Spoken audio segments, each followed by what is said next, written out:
大哥，妈看病的钱就该你出，长兄如父，爸走就走，你不管谁管？这话说的，我要是还有钱，我能让妈病死吗？我每天早出晚归的，得车队干活挣钱养家。你倒好，30多岁的人了，还天天管妈照顾人家，有你这么当儿子的吗？大哥，你行吧，别吵了。现在当务之急啊，是大家伙应该怎么想办法给妈凑钱，1000块钱的那不是小数目，大家伙就应该咬咬牙，还在这说有的没的。二哥，你说这话也不怕闪了舌头。妈的，这是肺癌，肺癌，这窟窿啊是多少钱都补不上的。反正我没有这钱。就是，二哥，妈那些年为了供你读书，家底都花光了，1分钱白给我2份花。再说给你找工作的时候，妈跑到学校，前前后后花了多少钱，你心里没数啊？哎，你们说这话是什么意思啊？妈现在还在病床上躺着呢，啥是要紧的事不知道吗？有意思。二哥，你是出息了，1个月挣80、90块钱，结果自己老妈生病了，1块钱都拿不出来。反正我没钱，这钱爱谁凑谁凑。反正我没钱，你们爱咋折腾，别带着我。你放屁！你之前给他批着花的钱呢？让交了，你挣那么多钱，我就交给你了。你开玩笑，你凭什么？我操劳了一辈子，一个人打3份工，把这几个孩子拉扯大。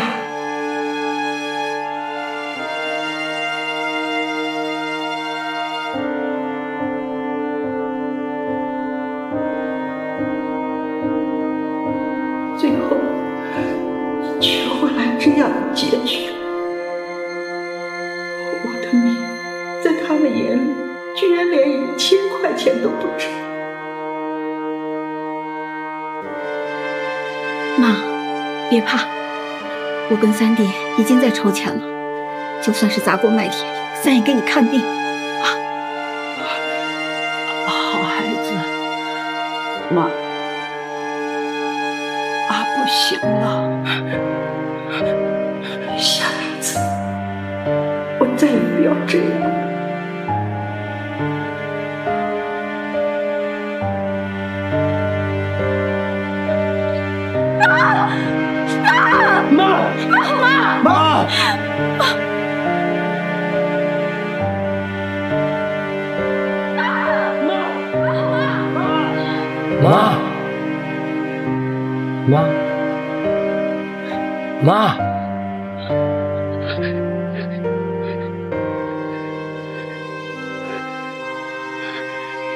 妈，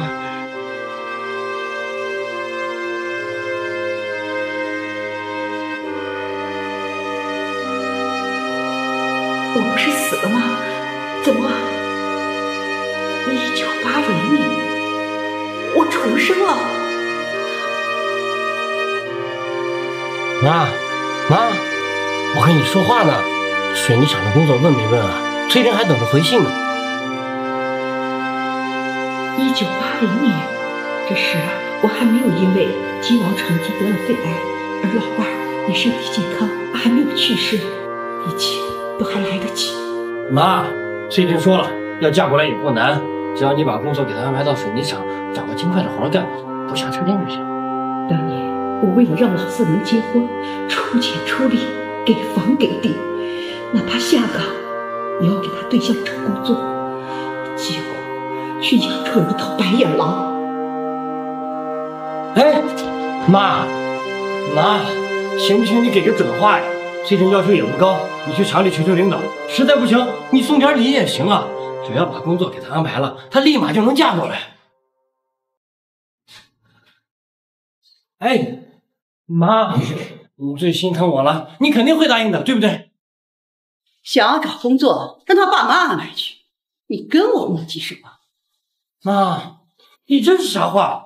崔真第一次跟我张嘴，你帮他一下怎么了？你要是连这点诚意都没有，我将来怎么娶她进门啊？是你娶还是我娶？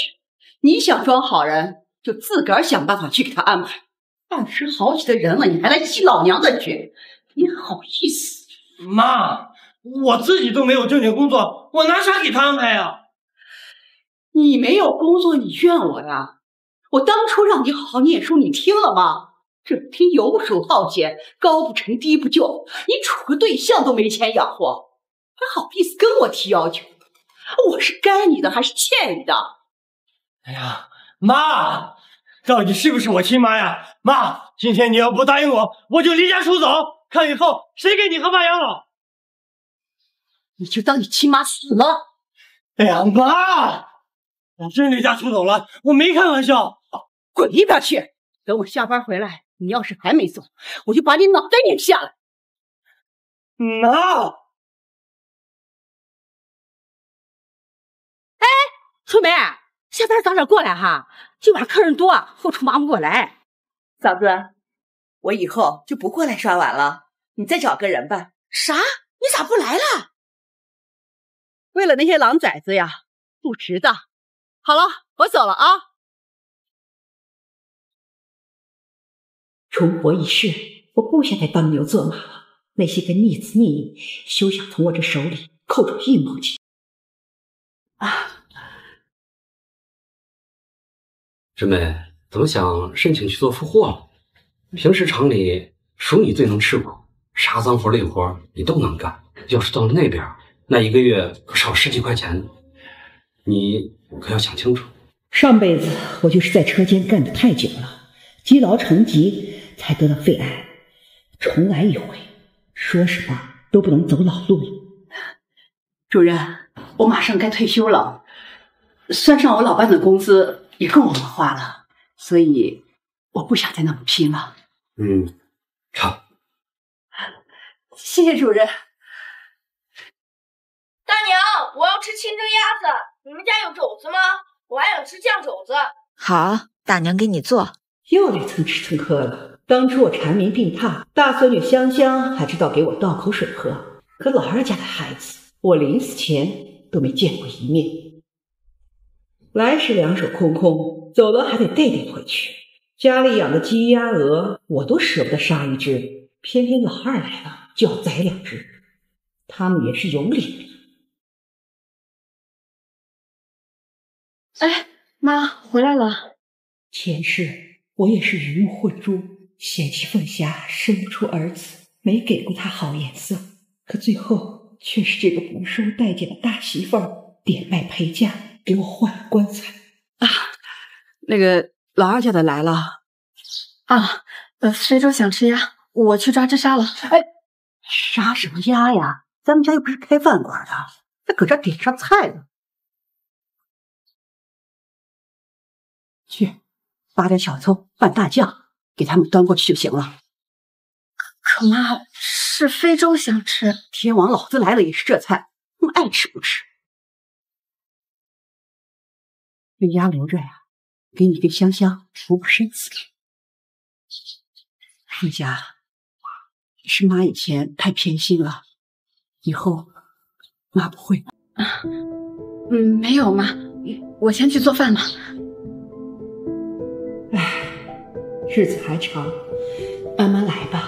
哎，我在蒸，行了吗？来，你看一个手，接着，哎，小心！奶奶，哎，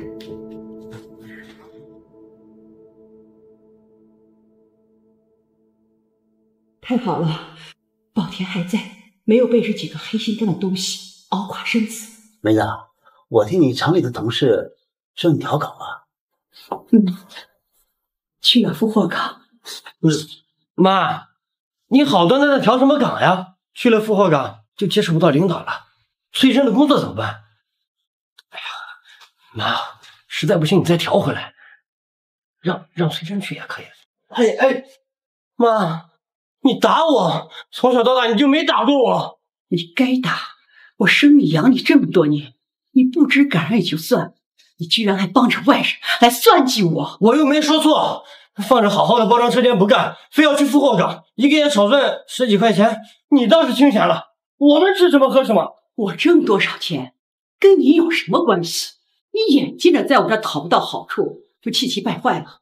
老四，我告诉你，你这辈子都别想让我给你对象找工作。妈，你打也打了，骂也骂了，怎么还没完了？我招惹你了啊？你这样对我，老四，你妈教育你，你喊我去上吗？你妈调岗自有她的道理，你在这儿说什么？难道他以后干啥都得提前通知你一声？行了，老四，你别吵了。妈平日里就盼着你成婚呢，怎么可能真不让你娶媳妇儿？那说不定妈私下都给你准备好了。别跟妈吵了啊！哎，是啊，难道妈调岗是为了给崔真让位？妈，我就知道你不会不管我的，我就把这个好消息马上告诉崔真，等过2天我就带她上门，亲自给你道谢。哈，莫名其妙。不是饭好了没啊？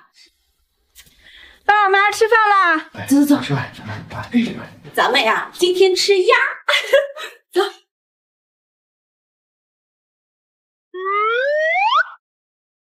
不是鸭呢？这都啥呀？哎，我们大老远来就让我们吃这个，你这也太抠门了吧！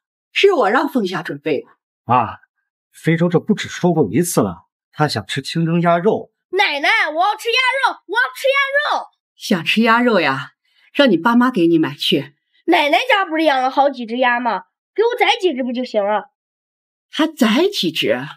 那养鸭子不用喂饲料，不用人照顾吗？可你是我奶奶呀，给自己亲孙子做好吃的，那不是天经地义？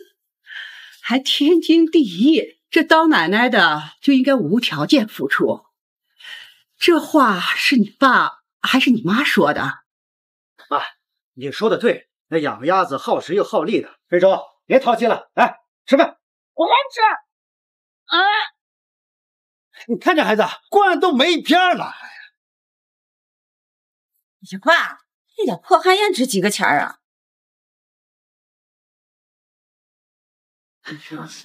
是不值钱。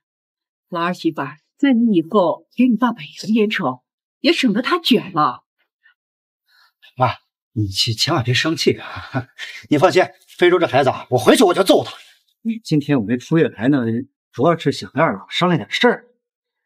果然5时不登3跑店，这时间应该快到老二去省城进修的日子了。前世我跟宝田东凑西建送他去进修，结果他升官之后居然要跟家里断绝关系，老死不相往来。可怜宝田为了还债被活生生的累死。妈，是这样的，我们省城呢有一个进修的名额，哎，我争取到了，但是要1000块钱。你也知道我跟初月的情况，我们俩工资一个月就这么多，确实拿不出来。你看你们二老能不能先帮我们拿出来呀？阿南，咋需要这么多呀？咱家现在满打满算，也就只能拿出70块。不是，爸妈，你们二老就想点办法跟我们借点嘛。这1000块钱可是2年的进修费，已经很便宜了。二老放心，等二明回来呀，我们就算是勒紧裤腰带不吃不喝，保证把这钱还上。哎，那既然这样，那我就……我不同意。妈，你说啥？老儿媳妇，这你们俩都是双职工，就非洲一个孩子，开销能有多大？且不说这些年你们攒了多少钱，就算是分毛没攒，那你们也该向我们开这个口的。妈，瞧您这话说的，我们不向您开口，向谁开口？您是我妈呀！你说哪个当妈的不希望自己的孩子光宗耀祖的，是吧，初月？照你这么说，这当妈的就应该像油灯一样燃烧自己，这当儿子的就应该坐享其成。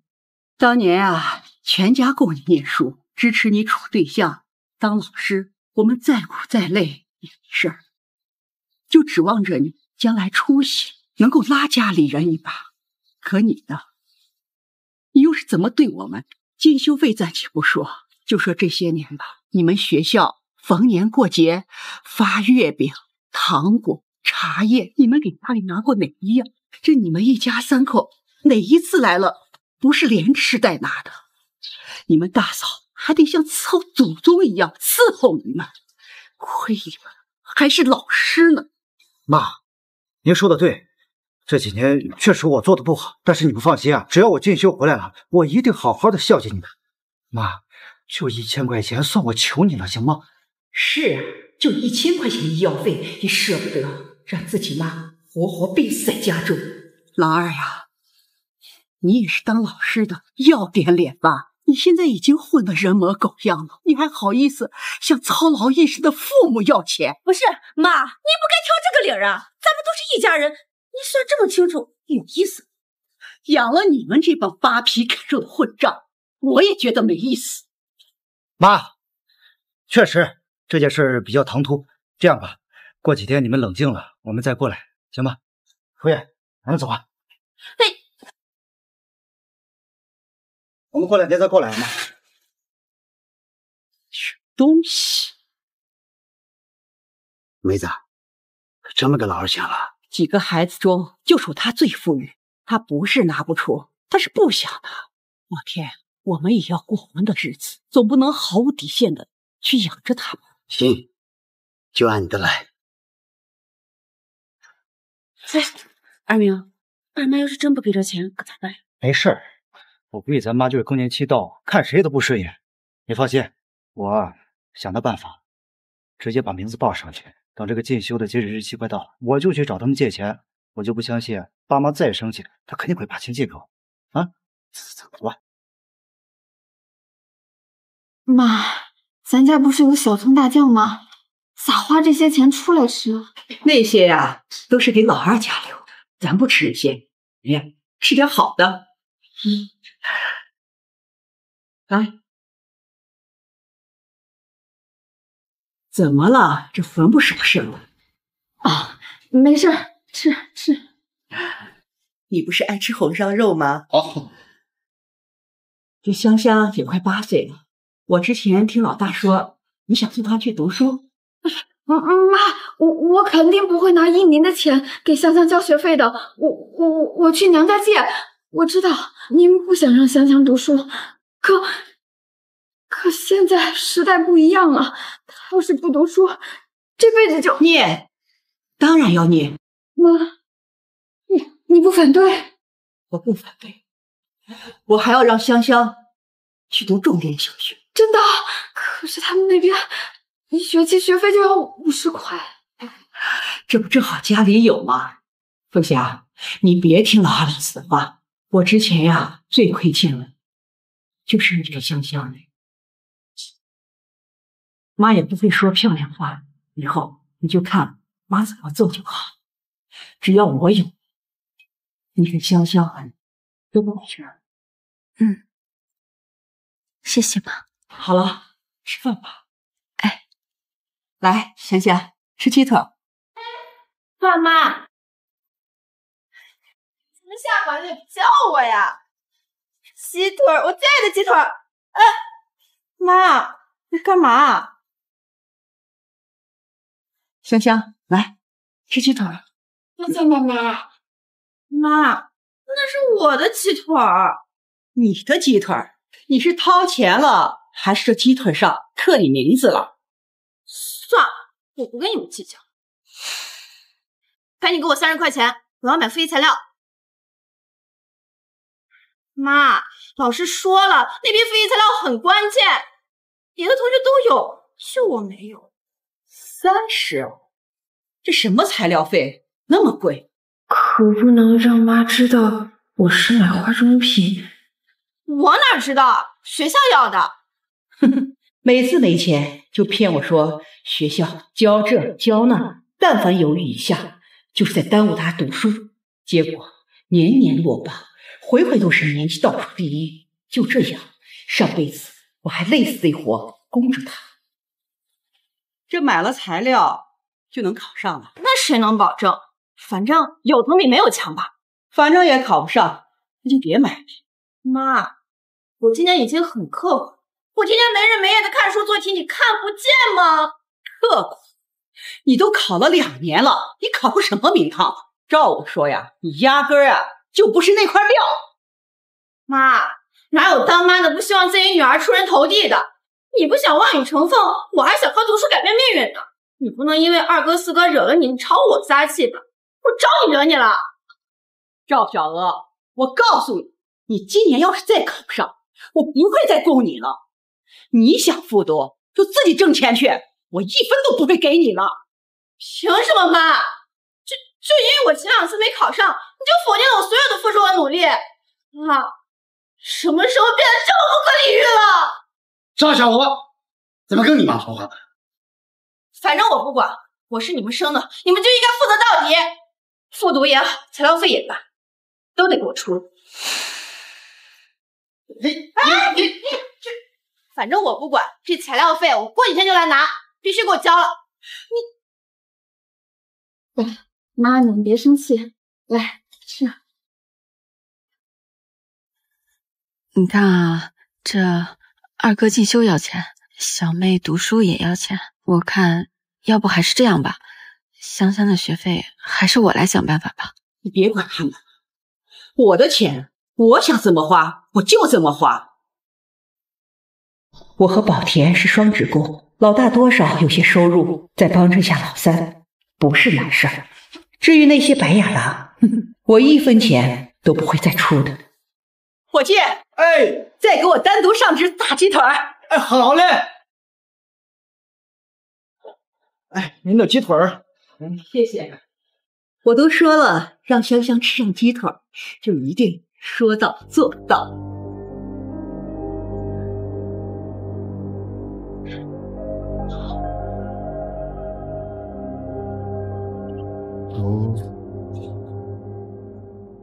老规矩，你在这等我，我回家找我爸妈拿钱啊。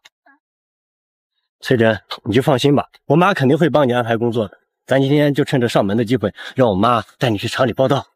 走，媳妇儿，一会儿见了我爸妈，我就跟他们说，我已经把名给报了啊。你说他们这么器重，肯定会把钱给我的，对不对？啊，走啊，妈最疼的就是我不信她不给。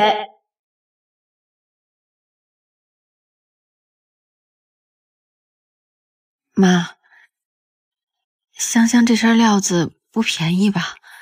咋不留着自己用啊？哎，今天呀，可是我大孙女第1天上学，这肯定要穿得漂漂亮亮的。凤霞，这钱的事儿就不用操心了，妈心里有数。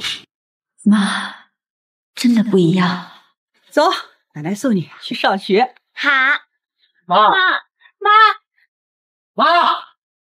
妈，那个钱，妈，这是崔人给你带的水果，特地来感谢你给他安排的工作。趁着今天人齐，今天就把他带进厂里上班吧。哎，老四，这事儿也不着急。哎妈，我那个进修日期啊，今天就截止了。你看我这名字都报上了，你能不能先帮我想想办法凑钱呢？你们都先让开，妈，你先把我材料费交了再说。我今天要高考了，都别耽误我学业了呀。妈，我也是最后1天了，你能不能先把钱赶紧给我啊？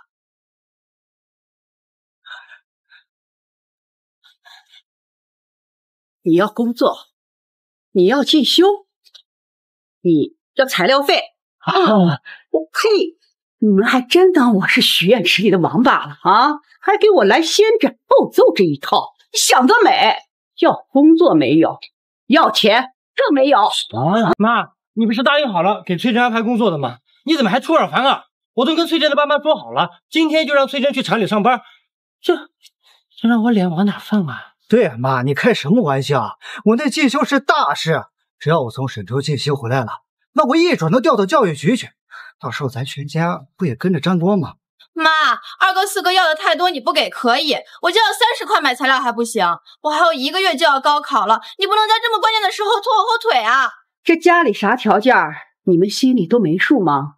不想着帮我减轻负担也就算了，还想方设法吸我的血，恨不得把我连肉带骨头一起啃了。这乌鸦尚且知道反哺，亏你们还开得了这个口，真是不知羞耻。妈，我又没多要，家里不是还剩70块钱，给我30怎么了？大不了我以后还你就是了。就是，那安排不了工作，好歹给点钱。家里那点钱，你们都别惦记了，我还留着呀。香香读艺小呢，多1分都没有。不是妈，二明进修的事已经急得火烧眉毛了，那本来钱就不够，你还给他花了，你这白白浪费。妈，我承认这2年是我做的不够好，但是我保证，只要我从沈州进修回来了，我一定好好的晒烟了，我让你们颐养天年，好不好？啊，对，这你倒还提醒我了。趁着今天人都齐，那我宣布件事情，从今天开始，你们每人每月都要给家里交赡养费啊！我也不多要，每个月就20。妈，你掉钱眼里了吧？我跟二梅1个月能挣挣多少钱呢？这给您20，我们一家3口可咋过活呀？二嫂，你和二哥起码有个正经工作铁饭碗，我这连工作都没有，我哪来的钱给赡养费啊？妈，我还在读高中，我还是个学生呢，也没到要赡养你们的时候呀。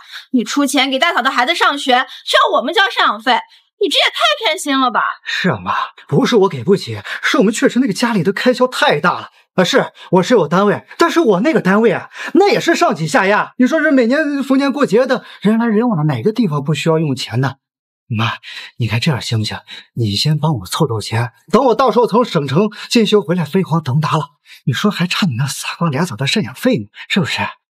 老二呀，你是当老师的，你最有文化，这你应该知道，法律上规定，做子女的就有责任去赡养老人吧。这我跟你爸呢，已经50多了，这个钱你们早都该拿，要是不拿的话，那咱们大可到村委会去说道说道。我看法律是站在你们这边，还是站在我这边？你们最小的20了，最大的是30好几了。我可不管你们有工作没工作，是上高中还是上大学，该拿的必须拿，不然的话，我就要到法院去告你们，咱们谁都别想好过。要是真有案底，那我这工作学业对象我们就保不住了。给钱。对，我看算账。该走。妈，我是真没钱啊！您这是要逼死我呀，妈！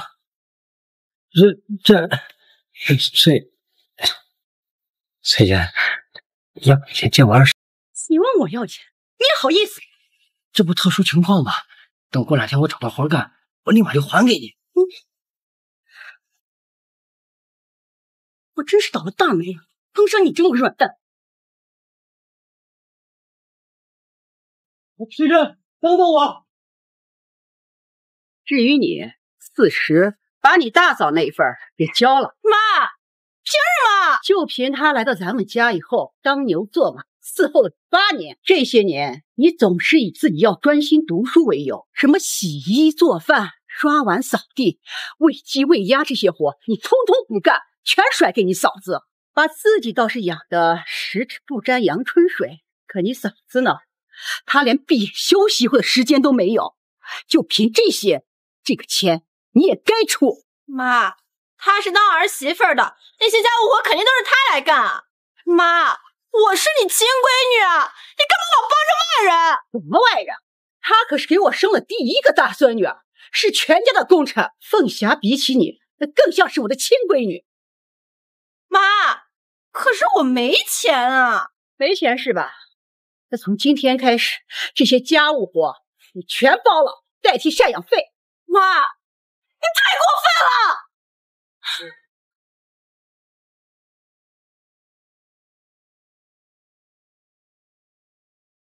谢谢。别怕，有妈护着你呢。好了，我要去给香香报到了。走。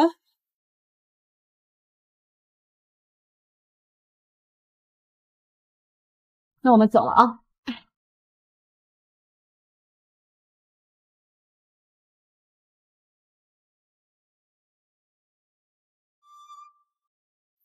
清楚了吗？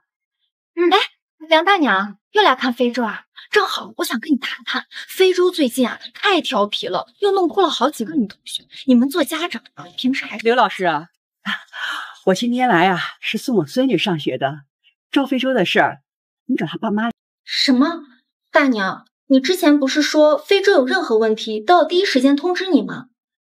上辈子我是对这唯一的孙子尽心尽力，恨不得把所有的好东西都留给他，可他却以怨报德，跟他父母如出一辙的浪尽狗废。最后任劳任怨的陪着我的，竟然是这个我最看不起、被我耽误了一辈子的孙女。刘老师，之前是之前，现在我不想管了。刘老师，我孙女报到时间到了，那我就先走了。这梁大娘不是出了名的重男轻女吗？居然说不管孙子的事，还要送孙女上学，真是太阳打西边出来了。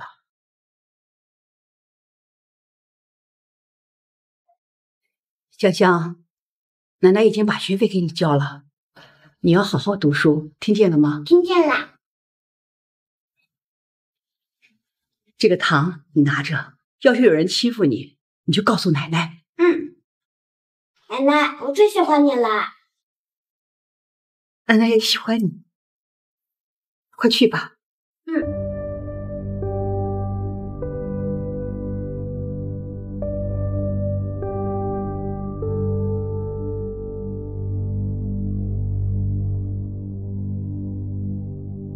真好。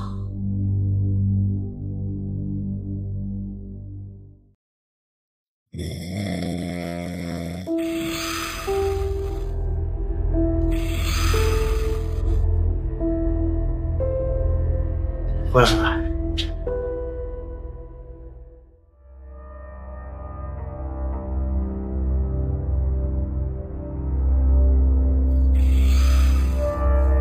王田，给我端盆水。好。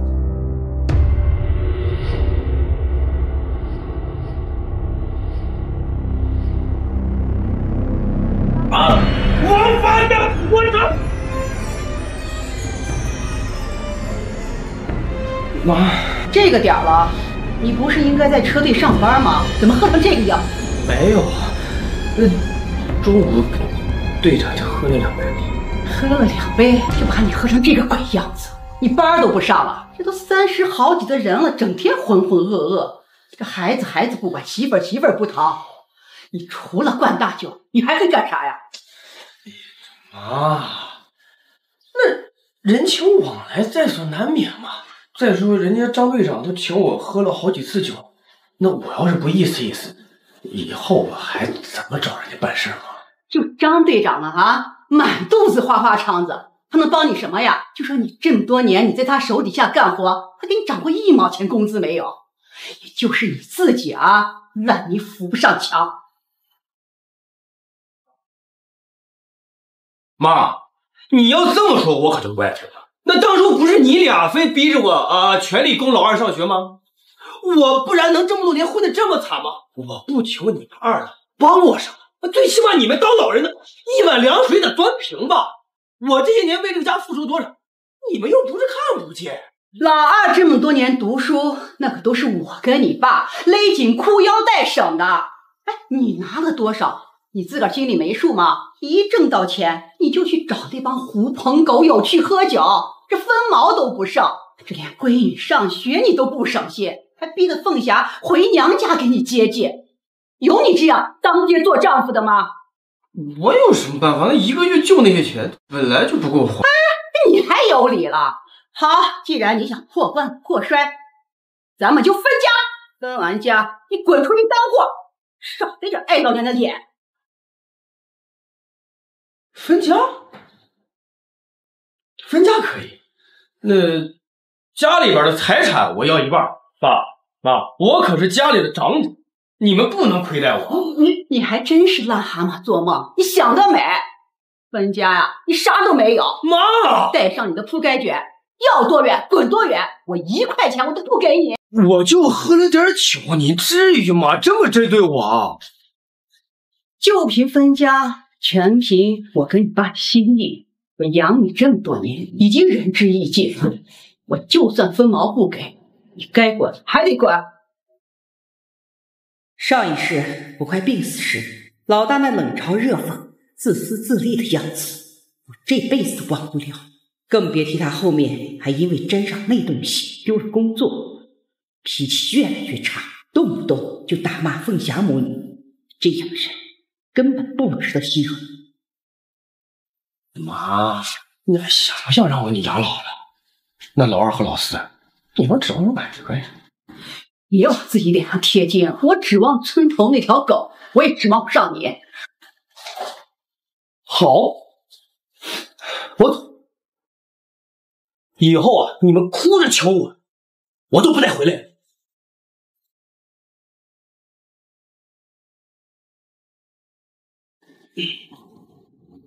我先走了。我走了就再也不回来了。爸，你走了。等等，我就知道我妈舍不得我。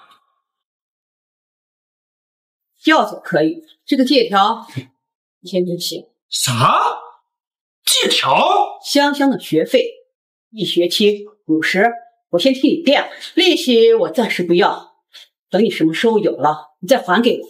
妈，我又没让你送香香去上学呀。那一个小丫头片子上学有什么用？1个学期50，我累死累活1个月才挣30块钱。您这不是为难我呢吗？没见识的东西，这个借条你必须写，你写完趁早滚，香香留给我，每个月的生活费、学费你按时送过来，要是不给，小心我上法院告你。不是，妈，我还是你亲儿子不？我可是你身上掉下来的肉啊！爸，您别过目的看热闹啊，说我妈呀！你就是玉皇大帝也没用，赶紧写吧，赶紧滚！要真分了家，凤霞一准会陪着香香的。我啥好处都没捞着，还要两手空空被扫地出门，那怎么行？妈，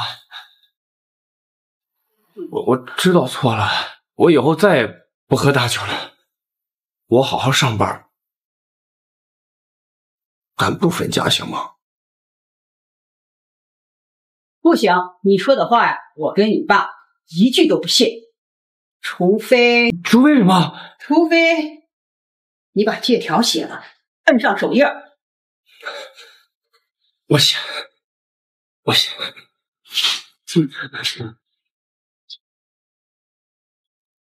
我赵一鸣今借妈50元整。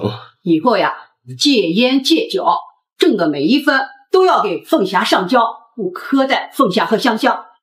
啊，工资也要上交啊？那不然呢？你别以为我不知道，你因为喝酒已经欠了方圆10几里酒馆的账，你不上交，还等着凤霞回娘家给你借钱还账呀？这哪是借条啊，这分明是请罪书。赶紧写，再加上一句，以后呀，不跟那个车队的那帮狐朋狗友来往。不是，妈，那都是同事，抬头不见低头见的，我咋不来往？我总不能不跟人家说话吧？那大不在这干，干了一辈子，你啥前途都没有。妈，你难道要给我安排新工作呀？那就看你表现了。哎，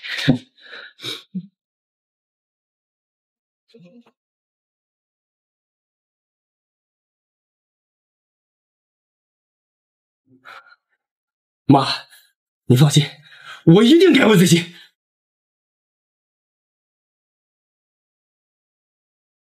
老大呀，这是个男人就应该说话算数，以后你再敢回来，可别怪我不留情面。妈，您放心，以后啊，我什么都听您的。老大天生不是坏孩子，全被外人带跑偏了，及时纠正倒也不晚。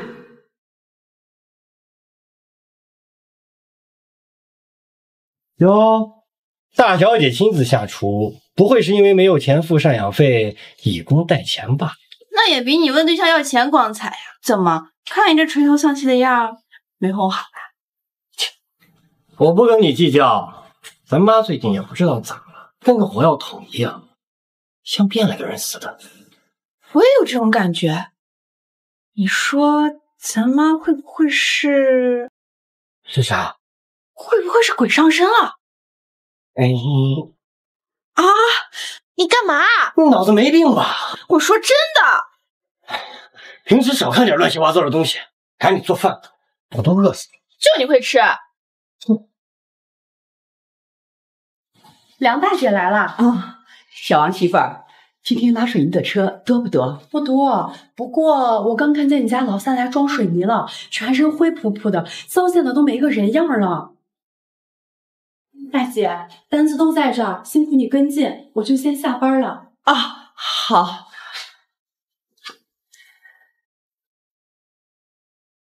我这辈子最亏欠的孩子就是老三了。那会儿为了缓解压力，也为了能让老三帮衬下家里，我只能逼着他去条件好的江家做倒插门，想着再差也比留在家里要好。可我哪知道我媳妇儿于笑，他妈又是个泼辣不讲理的，但凡老三往家里送个鸡蛋，都敢骂他8辈子祖宗。这几年老三在江家过得毫无尊严，只能自己借钱买了2、3轮车，干点收羊粪、拉沙子、水泥等杂活。那么俊的孩子，明明只有25岁，却造得像40岁的人。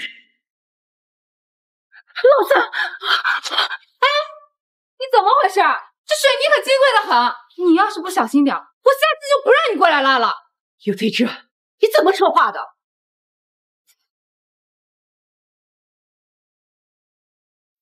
也是我把他推进火坑，他该恨我的。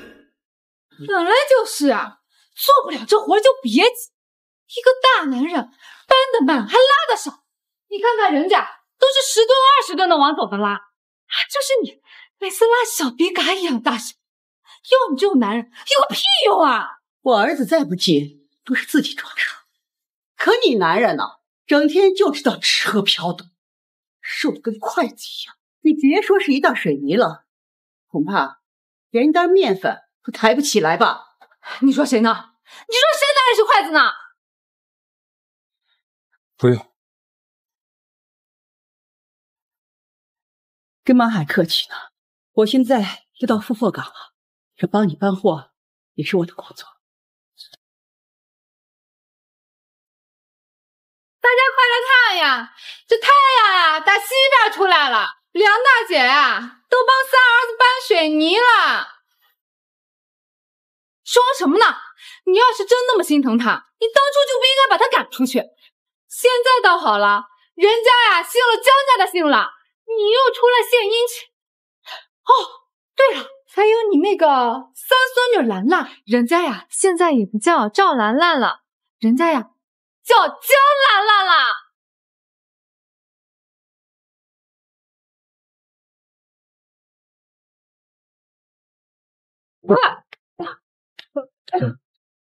梁冬梅，你走了吧你！我这种就是能告你，想告就去告，老娘在这等着你。我告诉你，你以后再欺负人家老三，我就把你跟副厂长有一腿的事儿给你广播出去，我看你嘚不嘚瑟。你放弃，你跟副厂长还有一腿呢。你要是再敢下刀的，我就撕了你的嘴。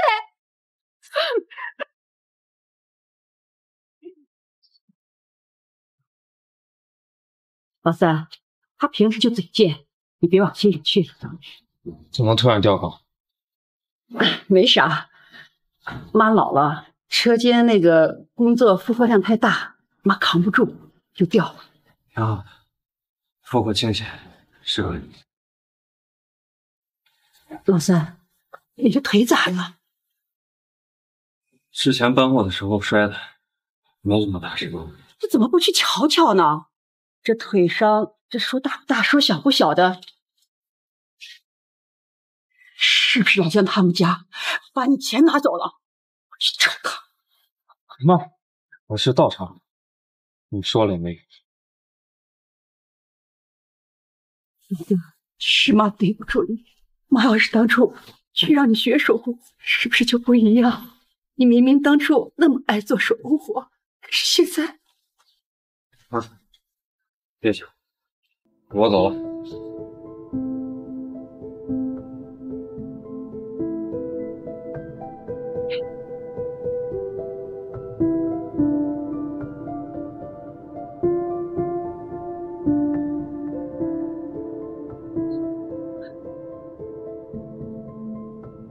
老大的工作和欠账，香香的学杂费，还有老三，唉，原本想着我跟宝天的工资够用，现在才发现处处要钱。哎，这片林子好像是上辈子被拆迁建成了飞机场地，当时拆迁，林子附近有地的人家都分了好大一笔钱。钱？如果我想办法拿下这片林子，那家里的问题不就迎刃而解了？你想承包那片林子，那么一大块地儿肯定不便宜，咱们家里面没那么多钱呀。我知道这林子的事儿啊，咱们还得从长计议。眼下呀，先把能解决的先解决了。宝田，要不明天你到厂里去问问领导，看看铝厂还招不招司机？不行的话，把老大安排进去。哪有这么容易的？就前段时间，财务科的金科长打算把他小舅子安排在我们车间，不知道给厂长送了多少礼，都没成功。没事儿，我有办法。明天呀，咱们去买点罐头和水果，去见见宋厂长。你有啥办法？这到时候呀，就知道了。老赵啊，你们两口子找我有事啊？啊，也没事儿，我们俩今天来就是想看看你。厂长，我看您脸色不太好，是不是身体不太舒服呀？没有啊，我身体好着呢。你们俩呀，要是想来找我唠家常的话，就先回吧。我这儿呢，还有一堆工作要忙呢。真的，厂长，我平时听宝田说你工作很忙，这3餐也不定时，还经常要去酒局，这胃哪能受得了呢？上辈子我跟宋厂长治病都在同一家医院，不过当时他因为癌症发现的太晚，已经病入膏肓，没住几天院，人就没了。这忠言逆耳利于行，这我们俩今天来就是想劝劝您，最好呀，您到医院去做个肠胃镜检查，这没事就好。你说这万一再有啥事儿，说什么屁话！老赵，你儿子这什么意思？说我死呀？你也想不想干？不是的，厂长，是我们家村民不是这个意思。那什么意思呀？家庭美满，生活富足，正是人生最辉煌的时候。你们家这娘们儿居然就这个大病！厂长，我这可是好言相劝，你要是不信，那就当我没说。走，赶紧给我滚！梅子，你刚才怎么说话的？得罪了厂长，咱们还怎么求他给你们老大安排工作呢？我说的都是真的。那宋厂长的身体早就出现问题了，以他多疑的性子，他肯定会去查。我要是救了他，那咱医院的工作不就有着落了？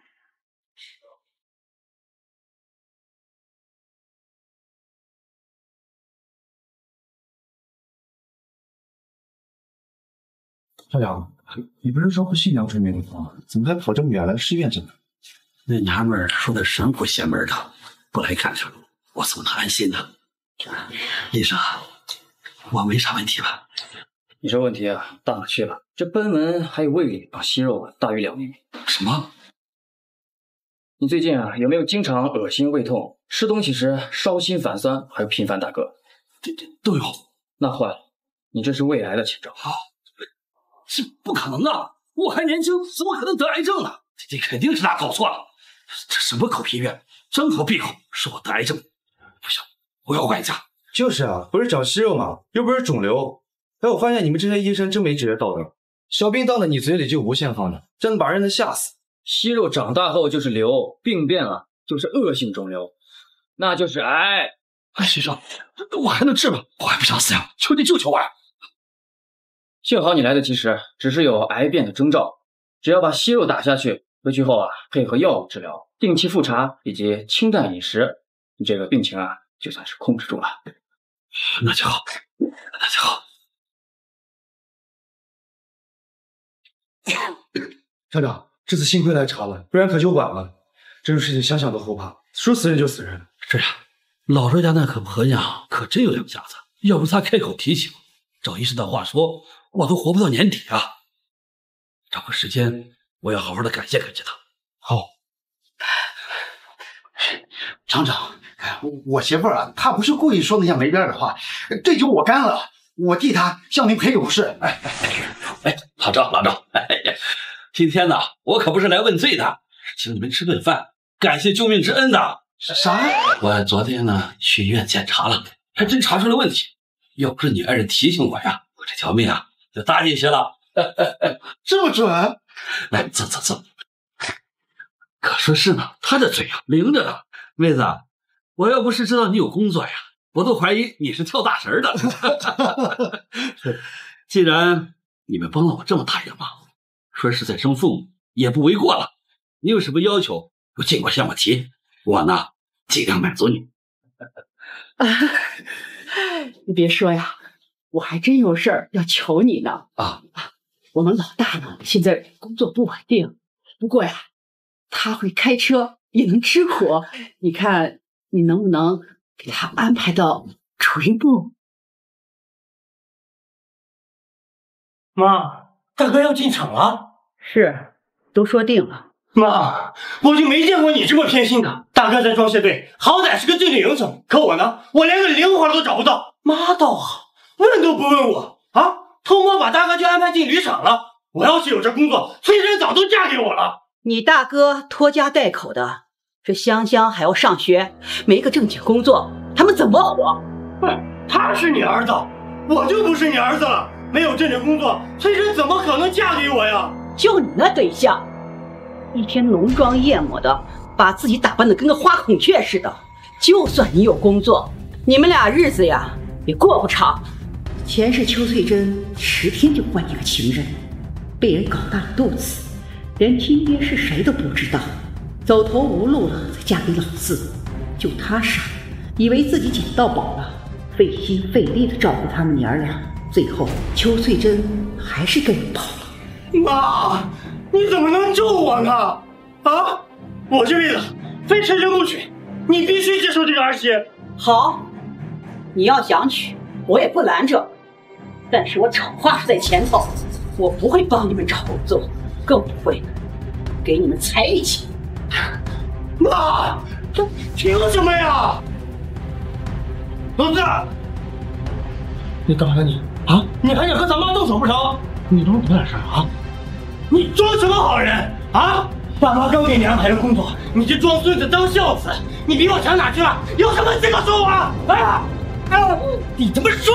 哎，你骂我！这是着急说秃嘴了。行了，行了，你们现在都这样对我，以后这个家我就不回来了。爸爸死了，我都不回来家里演的。别干！四明，偏心，都看不起我，都不帮我，还是崔真对我好。哎呀，你手可真嫩呀！哪个讨厌？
才能有担当，才能有为人儿女的样子。又不是我捅的吧？是崔真的姘头，我都第一时间报警了，而且还第一时间把爸送到了医院，没有功劳也有苦劳啊。那你没错，他没错，难道错的是我吗？本来就是啊，要不是你给大哥安排工作，气得我离家出走，我也不可能碰到崔真的姘头跟他打起来，那爸就不会住医院了。老四，我在门外可都听见了，妈让你离那个邱队真远一点，你自个不听吗？啊，现在出了事你就往妈身上推，不是哪有你这样的呀？大哥，你别老汉不是要饭鸡呀！你有老婆孩子让他逃，可我连根毛都没有。翠珍会出轨，说到底都是因为妈不给他安排工作。行，赵思明，既然你对我、对这个家有这么多怨言，那我今天就成全你。从今天开始，你赵思明不再是我的儿子。从此以后，咱们桥归桥，路归路，互不相干。妈，医生，我爱人情况怎么样？伤口严不严重？这是验伤报告，捅得有点深，创口面积也不小，但好在没有伤到要害，多休养几日就好。那就好。对了，病人除了外伤，还有陈年脑梗、胆囊炎，还有高血压，家属一定要多注意病人情况，不然很容易出现意外。妈，爸平日里不是看着挺硬朗吗？这怎么还搞得一身的病啊？哎，妈，你干嘛去了？我要给你爸讨回公道。同志，我该说都说了，该让我怎么办？是啊，那大叔就受了点皮外伤，根本不碍事儿。同志，你可别怪我没提醒你，这李哥的二舅可是认识你们所长的。现在是严打，别说你们认识所长，认识部长，也得按规矩来。不可能，我就轻轻捅他一剪刀，这人没事。谁说没事儿？同志，医生说我爱人的伤残已经达到了刑事标准，我要申请上法院从重判轻。什么？我就轻轻捅他一剪刀啊，怎么能达到判刑的标准呢？哎呀，这报告肯定是你伪造来陷害我的。屁的伪造，白纸黑字，一个人的名字都在上面了。这报告是真的。李彦山，把你家人叫过来吧。如果受害者不肯接受调解，你可要面临8到10年的有期徒刑。凭什么？他是牵动的，我才受害者，我才受害者。你算是什么受害者呀？啊！我爸现在还在医院躺着呢，你把他捅成那样，你要是不做，天理难容。别给脸不要脸！我可告诉你啊，我二舅国营林场的厂长，你动我一个试试。老郭，你说什么？海山捅了赵宝田？是啊，现在正赶上严打，对方妻子要是不愿意接受私了，你晚上就得上法庭，该咋判就咋判了。这小子惹谁不好，偏偏惹他们。人前脚刚救活，他后脚就把人家捅进医院。老赵那婆娘的嘴可是跟开过弓一样，说啥就来啥。万一又让他说着什么，我不也跟着遭殃？老郭，咱们赶紧去一下局里吧。宋厂长，没错。听翠珍说，你们父子也在这厂上班吧？我二舅救我一外甥，敢告我，信不信我一句话让你们全都下岗回家蹲着？仔细想清楚了。我刚进厂，要是为了这点事丢了工作，那这条不就白写了？妈，你说咱们要是得罪了厂长，那全家不就又得喝西北风去吗？你反正我爸也没啥大事儿，也要不就算了吧。早这样不完了，浪费我时间。翠珍，走。等等，我不同意。老太婆，你敢？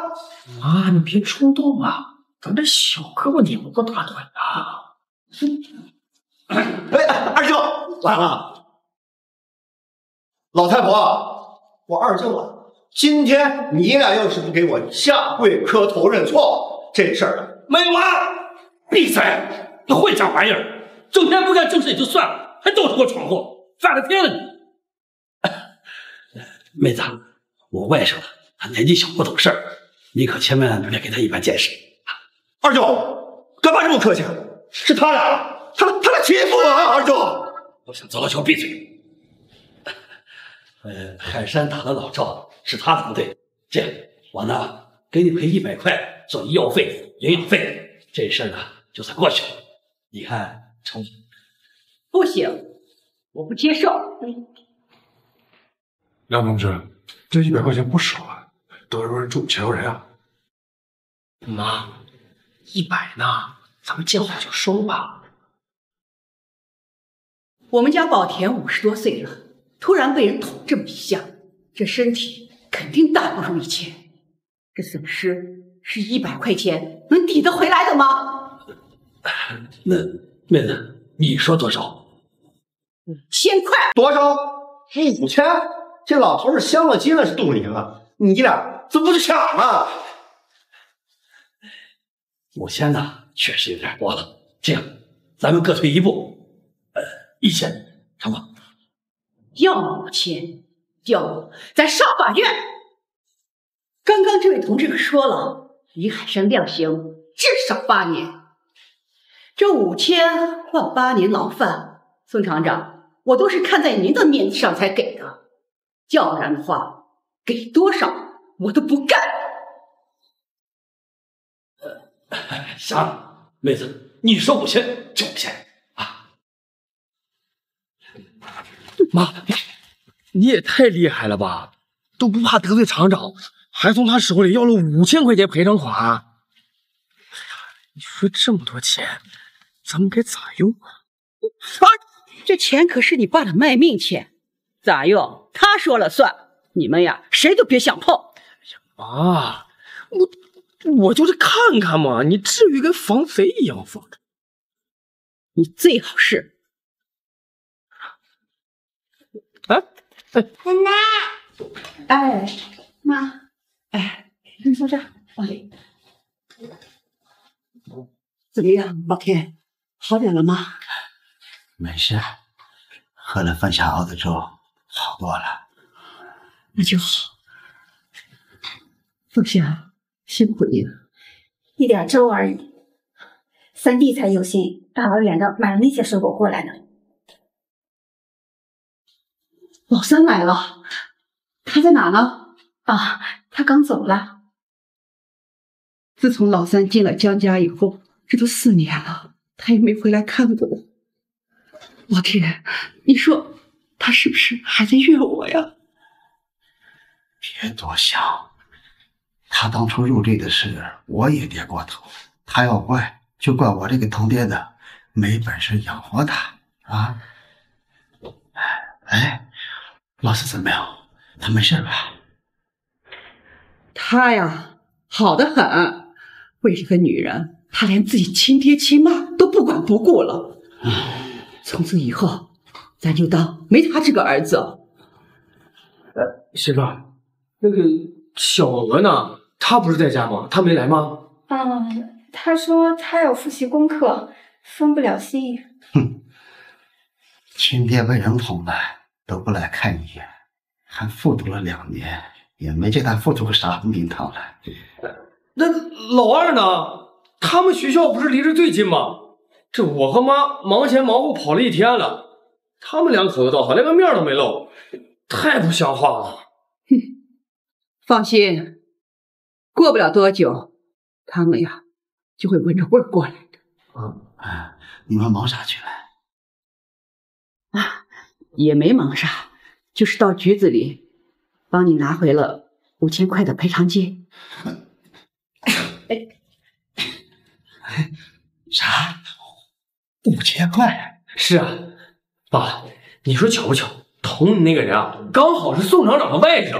哎呀，你是不知道妈有多厉害，那在派出所一敌百10个战群儒的，硬生生把你这赔偿金从100谈到了5000。哎呀，妹子，你是挺够大的。就5000而已，你信不信？就这点钱呀，都不够那些狼崽子分。爸，我们来看你了。爸，我们来看你来了。爸，我不疼。我听说您被捅的时候，我都吓坏了，爸。是啊，爸，我跟二明啊，一听到消息就马不停蹄赶过来了。您说您是家里的顶梁柱，你可千万不该有意外啊！爸，谢谢你替我挨了一刀，以后我一定好好孝顺你。这群混账东西，还真让梅子受了个准。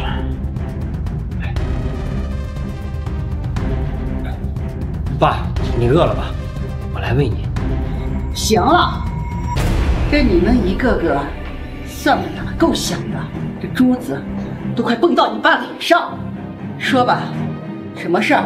妈，瞧您说的，我们几个做子女的过来看看爸，那不是应该的吗？爸，您不是拿了5000块钱的赔偿吗？你说你们二口吃穿不缺的，这钱放着浪费也是浪费，不如您拿2000块钱出来，就当是攒着给非洲出国留学用了啊，也算是你们对他的一点支持，行吗？那你呢？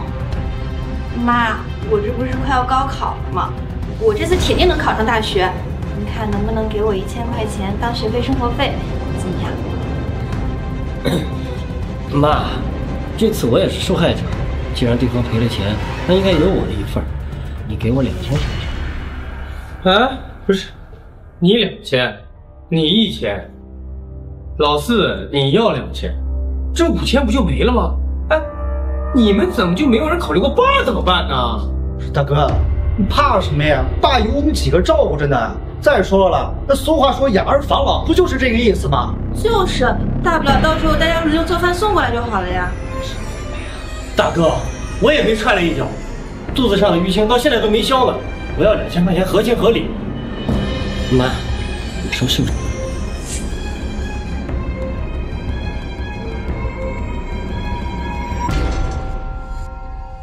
妈，你碰我干啥？赵思明，你的良心被狗吃了吗？那钱可是你老父亲替你挨了一刀才换回来的卖命钱，你也敢伸手要？妈，你别骗我了，崔真都跟我说了，那个钱就是赔给我和我爸的，里边就有我的一份，就算你是我妈，也不能把我那份给分了呀。我不是你妈，邱崔真真是你被他骗了一回，你还不长记性？人家说啥你信啥？感觉这一刀子没捅到你身上，你不知道痛是不是？妈，之前的事崔真都解释过了，那都是误会。崔真说了，只要我给她2000块钱彩礼钱，她就嫁过来。那这可是好事啊！老四，你是疯了啊？那崔秋生把咱爸都害成这个样子了，你还想着娶啊？大哥，你这么说话不腰疼，我都20好几了，我再娶不到媳妇儿，都成村里的老光棍了。再说了，翠珍嫁过来也能帮忙照顾爸，养公不，妈和大嫂也能少操点心，这不两全其美吗？你不就是要钱娶媳妇吗？我给。真的吗？谢谢妈。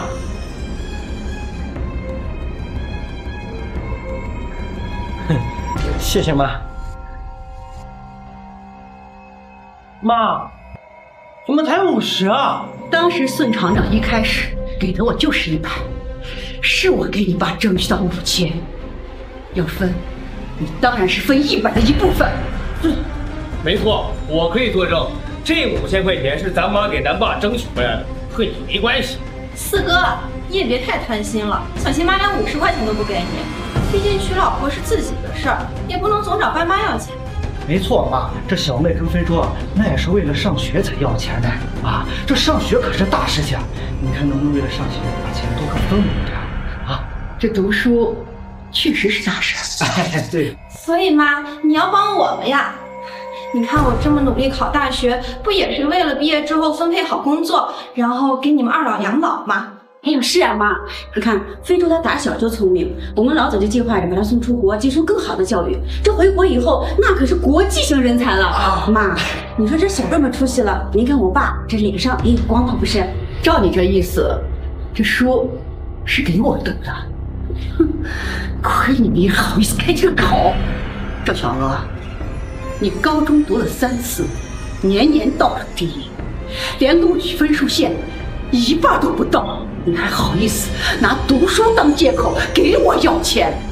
你别以为我不知道，你的补课费、资料费你全拿去买裙子和化妆品了。妈什么时候发现的？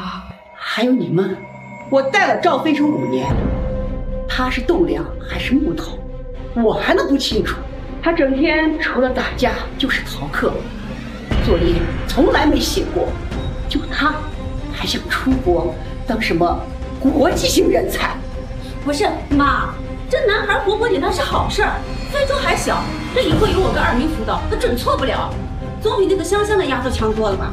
您说您都能送他去上学，咋就不能送非洲出国呀？妈，他可是您唯一的大孙子。老实家的，什么叫比香香强啊？我们家香香比你们那个非洲成绩好多了，行吗？啊，我看你们两口子就是想送自己孩子出国留学，还不想花自己钱，就是要薅咱妈的。你俩比老四还不要脸！不是大哥，你咋说话的？这钱既不是你的，也不是妈的，那是爸的啊！爸在这都没有吭声，你在这上蹿下跳的干什么呀？依我看，你就是想独占这5000块钱吧你？二哥说的对，这钱是爸的，怎么分配他说了算。都别争了，这5000块钱我要留着给你妈买林子，你们都没份儿。什么？之前你妈就和我提过，她家承包村头西边那块林子，哎，当时家里面没钱就搁置了，现在正好买上。不是啊，爸，你那钱不给我我就认了啊！那林子都荒废了几10年了，村里人连看都不带看一眼的，你买它干啥呀？就是爸，之前家里边因为没钱不让我去城里边晋升，我不怪你。可是你现在你有能力送大孙子出国读书，有更好的学习环境啊，那片林子就比你大孙子的前途更重要吗？我看爸就是老糊涂了，还跟着妈瞎胡闹。咱家不种田也不建房的，买那块破地干什么呀？放那好看啊？也不知道，还不如都给我个分了呢。够了，都给我闭嘴！就因为这5000块钱，你要吵来吵去，好看吗？哎，好，如果你们真心眼红的话哈，就当着我的面，你们一人捅上自己一刀，我立马把钱分了。爸，你别生气，别说了，你妈她做什么，我都支持她，她的意思就是我的意思。梅子，这钱拿着买林子。好。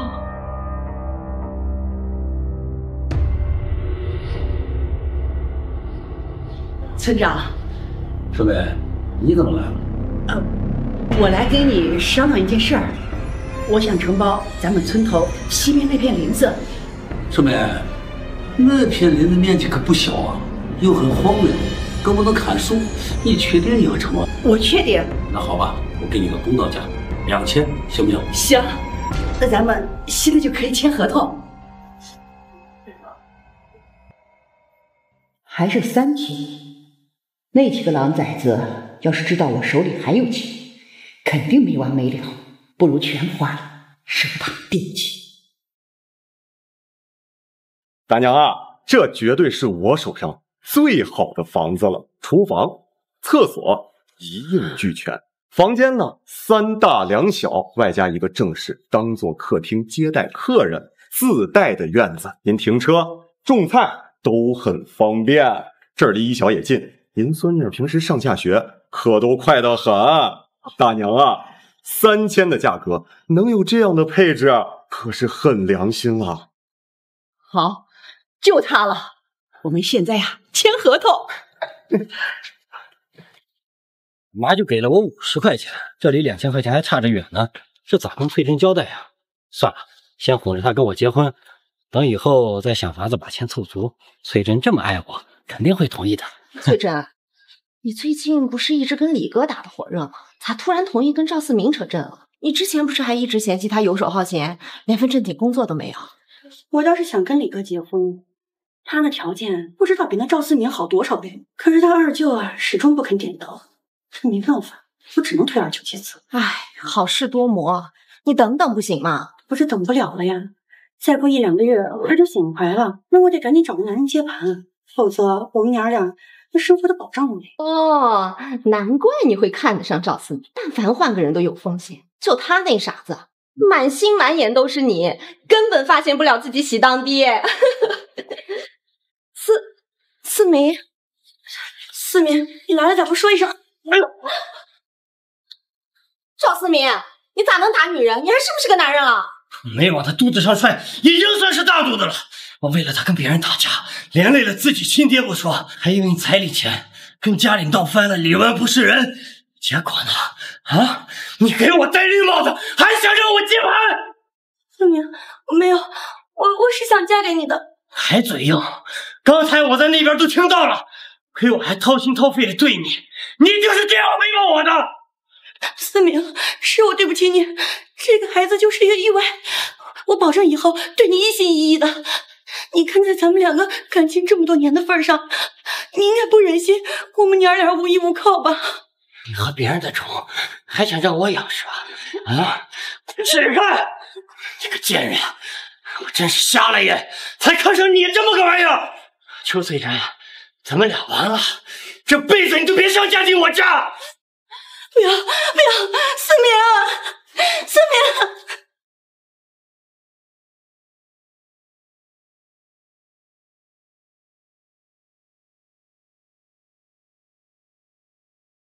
老四，你在这干啥呢？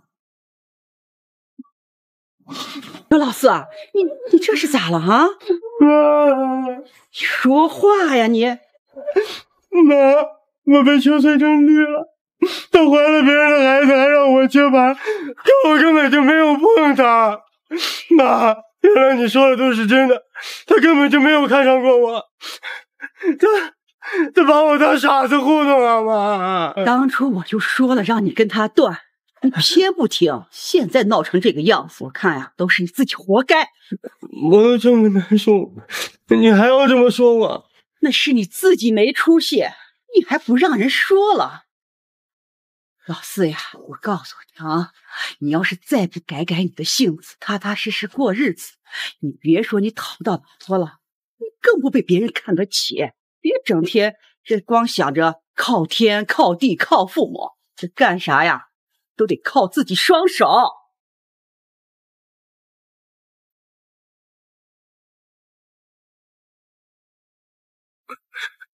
靠自己才能出人头地吗？哎呀，哇，这院子好大呀！妈，这新家好漂亮啊！这要是没我妈，我这辈子怎么可能住上这么漂亮的房子呀？这房子啊，离一小也近，香香再也不用起大早去上学了。妈，还是您眼光好，奶奶眼光好，喜欢就行。这房子呀，有3间大的，2间小的。我跟你爸呀住一间大的，老大凤霞、香香住一间，剩下那一间呢？妈，你看你们这搬家怎么不也说一声啊？我们搬家跟你有什么关系？哎，你看这话说的，都一家人，这么大的事儿，我们肯定过来得搭把手啊。就是，哎呀，不用，家里人手够，用不了多长时间，你们回去吧。哎，爸，你看跟我客气啥啊？别客气，来，搭把手，搭把手。哎，这，搭把手。哎呀，这房子真好啊，宽敞亮堂。哎，楚叶，这比咱们那环境啊那好太多了。二明，我刚进来的时候看院子里有厕所，这我以后想上厕所啊，就不用去外边排队了，这可太好了。妈，我看你们这房间挺多的，你们肯定住不过来，你空着也是空着，不如这样，我跟初叶在非洲搬回来住吧。我说今天老二2口子咋突然这么好心，原来搁这儿等我呢。二哥，你都分家了，怎么还能搬回来住呢？当初你们分家的时候，就从家里面搬走了不少东西，怎么现在看家里面换了大房子，又想舔着脸回来，好处两头占，太不厚道了吧？小娥，这也是我们的家，凭啥就不能搬回来？再说了，这房间这么多，你也是够分的呀。还有，我们又没要你那一间，你着急上回来干啥？那你们肯定要大房间，可是大房间就只剩1间了，哪够啊？以前家里人多房少的时候，我只能跟大嫂和香香挤在一间房子里面睡。现在好不容易换了大房子，你们又回来跟我争。二哥，你又不是没有房子住，凭啥跟我回来抢房间啊？这大房间没了，不还有小的吗？小娥，你说你一个人霸占大的，你给我们3个人留间小房间，这合适吗？那你都已经分家了，回来跟自己妹妹抢房间，合适吗？妈，你说这大房间该留给谁？老二呀，小娥说的没错，你们这都是分了家搬出去的，这怎么还能搬回来住呢？不合适。妈，是这样的，当时那个房间呢确实太小了，我们就想着辛苦一些，然后去住宿舍，想着给二老腾一些地方，你们住起来也舒服一点。现在呢，确实周周也长大了，我们一家3口那就挤到那个破宿舍里边，离周周上学的地方也远，确实住起来真不方便了。是呀，妈，你看这样啊，等咱们家非洲呀以后有出息了，让他给您换一间更大更好的房子，怎么样？说的好听，老二，你别以为我不知道，当初你们分明是嫌家里又破又小，觉得宿舍宽敞，而且呀还能把工资攥在自己手里，所以才搬出去住的。去年啊，你爸在你们附近那个医院做阑尾炎手术，我就想着呀，在你们那儿给你爸做点可口的饭菜，就这你们都不愿意。现在你们还有脸说搬回来住？这事都过去多久了？你老翻旧账有意思？你看我们要的又不多，您这么多房子呢，就给我们一间大的就行。妈，难道您真的就忍心看着我们这一家三口挤在那个宿舍里，连脚都伸不开吗？当初分家可是你们提出来的，现在你们过得不好，那是你们自作自受。你别说是大的，小的我都不会给你们意见。妈，你非要做的这么绝情吗？老二，怎么跟你妈说话呢？房子是你妈买的，她想给谁住，不想给谁住，还轮不上你们做主。行，是我高攀不起了啊。如意，咱们走。我就知道妈最疼我了，那间大房子是我的啦。等等，谁说那大房子是留给你的？那个小的是给你的。妈，你不给我住，你给谁住啊？四哥嘛，他一个男人怎么能住那么大的房间？你们俩啊，都住小的，那个大的我另有安排。可是我这老二刚走没多远，你再嚷嚷就跟他一块滚。那让我住小房间也行，那我就不干家务活了。这我们还要上班，这你大嫂还要接刺绣活，家里就你最闲，那你不干谁干？还是说你能给我交养老费？妈，你讲点道理行不行？这么大的一个房子，一家子全靠我一个人忙，那我都累啊。那这样吧，家务活你跟老四分了。啊，妈，四哥他不会干的。我同意。妈，我在镇上的修理厂找个活干，我先上班去了。哟，这太阳打南边出来了，老四都主动干活了。他呀，撞了回南墙，也该知道疼了。老大，哎，我有事先出去一会儿，进去把那件事给我办好了。行，妈，您放心。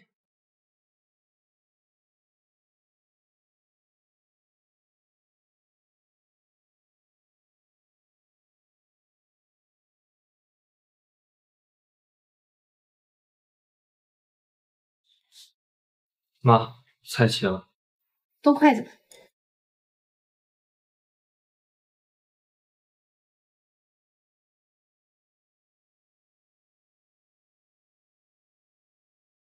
妈，这都好几天了，思明知晓错了，你就让他上多吃饭吧，腿还伤着呢。他会吃里扒外的东西，还好意思上桌？我有口饭给他吃都不错了，人参的账我还没跟他算呢。他转头就买了袋水果拿过去，钱没挣多少，东西倒拿了不少。哎，早知道他这副德行，我打死都不会让他进门。妈，你少说点。他爸妈但凡要是心疼他，就不会让他倒插门啊！你看他拎不清的样子，就知道往娘家送东西。哎，你看看他那木头一样的脾气，我要是他爸妈，我也不会喜欢他。老三，妈，你怎么在外面吃饭？才看着蔫儿巴巴的，连肉都没有，你该不会吃剩菜吧？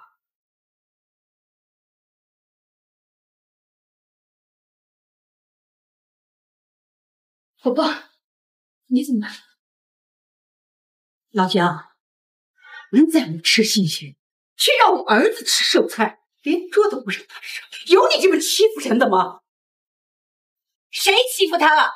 他好饭好菜的吃着，哎，漂亮的大房子住着，不知道比在你家的时候舒服多了。自己家的日子还理不清呢，跑来管别人家的好日子，真是闲得发慌。我儿子就吃这些不知道放了几天的老菜帮子，这叫过好日子啊！他穿着发白的衣服去拉货，辛辛苦苦挣的钱全都被你拿走了，就连治治的药都没钱买，这不是欺负是什么？梁春梅，说话要凭良心。你儿子来我们家4年，既没有赚钱的本事，又没能力给我添一个大胖孙子，我能给他一口饭吃，已经够可以了。哎，当初你不是也觉得赵三明没用，才逼着他倒插门的吗？但凡我们家雅娟要是看上你家有本事的老二，你也不可能点头答应。既然你都不要你儿子了，他过得好不好，跟你有什么关系？妈，你别说了，毕竟是我婆婆。婆婆怎么了？就算是王母娘娘来了，我也照说不误。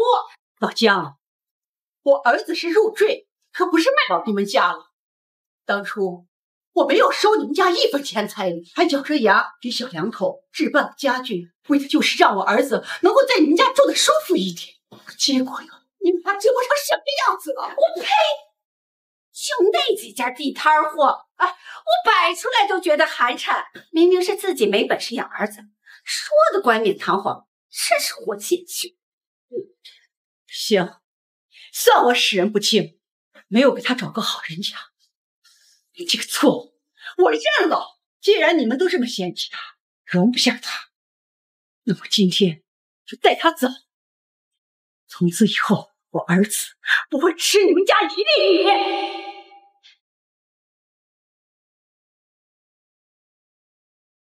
婆婆，咱有话好好说，你别冲动。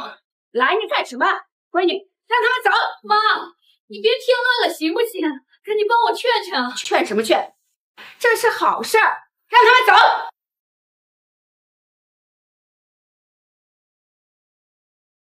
妈，你干嘛不让我拦着？万一三明一去再不回来，那我怎么办？没出息，不就是个男人吗？我大不了再给你找一个。这是什么话？我跟三明结婚已经4年了，连孩子都有了，哪能再找一个？蠢货！赵家条件那么差的，老三又不是个赚钱的货色，留着只会浪费口，还拖你的后腿。趁这个机会，咱办婚礼了，再给你找一个好的。眼看着你弟弟就要带对象回来了，多的是花钱的时候，没个有本事的姐夫帮衬着，他压力得多大呀！可是妈，雅娟，当初可是志强把进厂的名额让给你，替你下的乡，要不然你现在怎么可能当上车间主任，过着这么好的日子？做人要有良心，你弟弟为你吃了这么多的苦，你委屈一下不是应该的吗？我知道。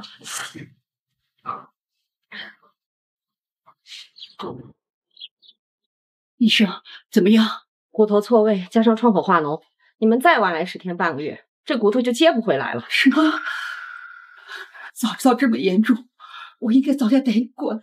我帮他处理伤口，家属们先去缴费吧。我马上去。妈，怎么了？医药费我出，要是不够，我过几天再凑合。你交完费就回去吧，我等医生看完也回家去了。老三，他们都对你那样了，你还要回去？不然我还能去哪？咱家条件又不好，总共就那几间房，我要是回去，肯定影响大哥大嫂他们，到时候你夹在中间左右为难，多难看。我上辈子真是瞎了眼，明明老三才是最心疼我的人，我却因为他做了倒插门觉得丢脸，从来没关心过他。老三，我今天来原本就是接你回家的，你大哥他们都知道，不会有意见的。妈，真不行！这些天雅娟他妈一直明里暗里的逼我主动跟雅娟提离婚，我要是跟你回去，不就正让她下火吗？我知道我没人，也不讨喜，可孩子是无辜的呀。我要是真跟雅娟离了，我兰兰就没地方住。难怪他今天这么爽快的放人，原来打的是这个主意。老三，你别听江家那帮人的话，你不偷不抢，靠自己双手吃饭，这比什么都强。反正你跟雅娟也过不下去，离了也好，到时候你带着兰兰回家住。妈现在已经买新房了，够你住的。你别开玩笑，咱家穷的叮当响，你哪来的钱买房？老三，今时不同往昔了，不信你跟我回家去看看。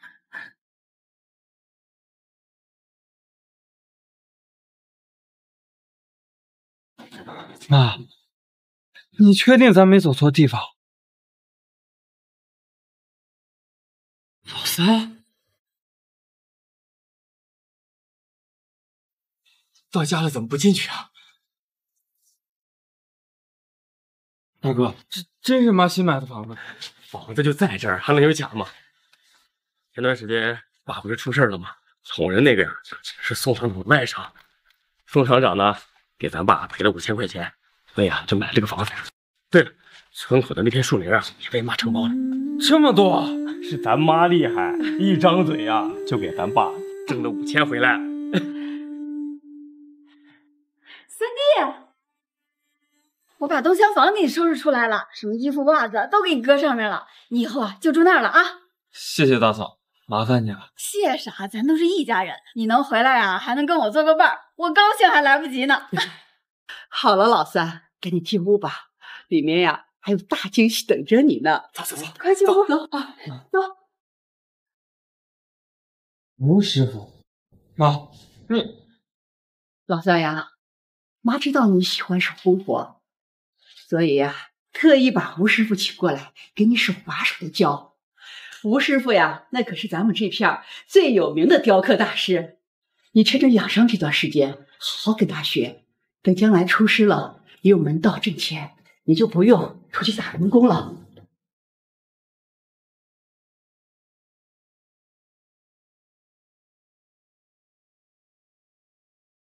三弟，愣着干啥？赶快敬茶拜师啊！好。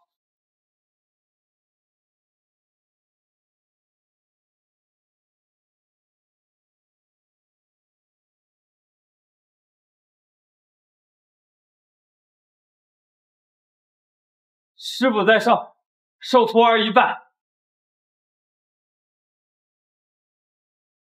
好，好。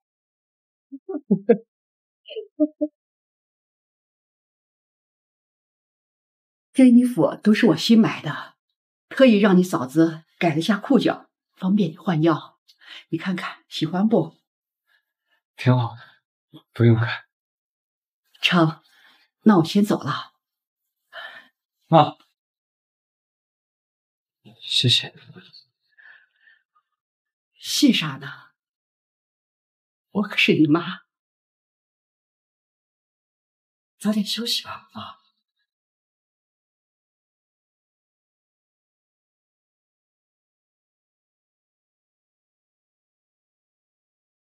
妈真偏心，那大老远能把三哥接回来，结果一间大房子都不让我住，还给他花钱找了一个什么上门师傅教他。我都快高考了，一节补课班都没上过。小娥，你三哥情况不一样，他在江家过得不好，又有伤在身，不把他接回来，怎么养好身子呀？我觉得呀，妈就是咸吃萝卜淡操心。那江家是开小卖铺的，他老婆又是车间主任。三哥过得再不好，也总比我天天炒菜刷碗强。明明都是他生的，他给三哥花钱就那么大方，就我1分钱都不能要。好了好了，别生气了，等我把手里这幅绣完，我就带你去镇上买裙子，好不好？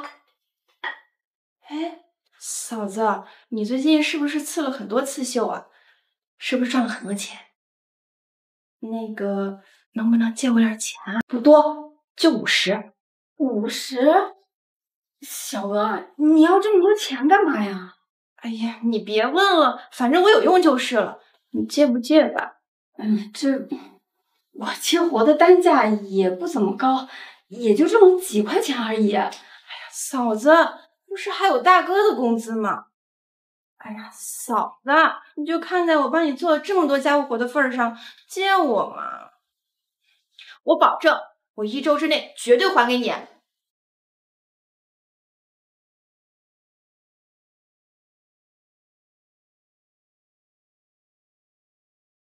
我刚给香香交完学费，就剩这么10几块。哎，就这么点儿啊？算了，有总比没有好。哦，那个嫂子，我有点事儿，先出去，碗你帮我洗洗啊。哎。给小娥钱会不会出什么事儿啊？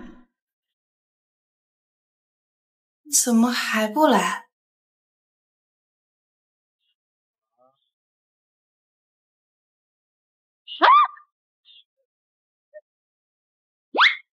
啊！爱国，讨厌，我还以为是谁呢，吓我一跳。这不是为了给你个惊喜吗？对了，宝贝，钱带来了吗？带了带了。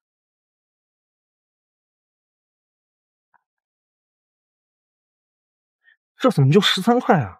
小哥，我都说了要50，这连一半都没有。你以为我想啊？我把所有的零花钱都给你了，我妈根本不让我碰钱，就这还是我从我嫂子那儿拿的。爱国，你们家不是镇上有名的富商吗？为什么缺这点钱做生意啊？我们家做生意肯定不缺钱，我是为了你创业才缺钱的。小哥，咱们两家差距太大，门不当户不对。我要是想娶你，我就得凭自己的本事闯出一片天，让我爸妈高看一眼，不然他们绝对不会让你嫁给我的啊！宝贝，我做的一切可都是为了你，你可一定要支持我呀，知道吗？爱国，你真好。蠢货，租身西装抹点发油，就以为我是有钱人家的少爷，还真是好骗。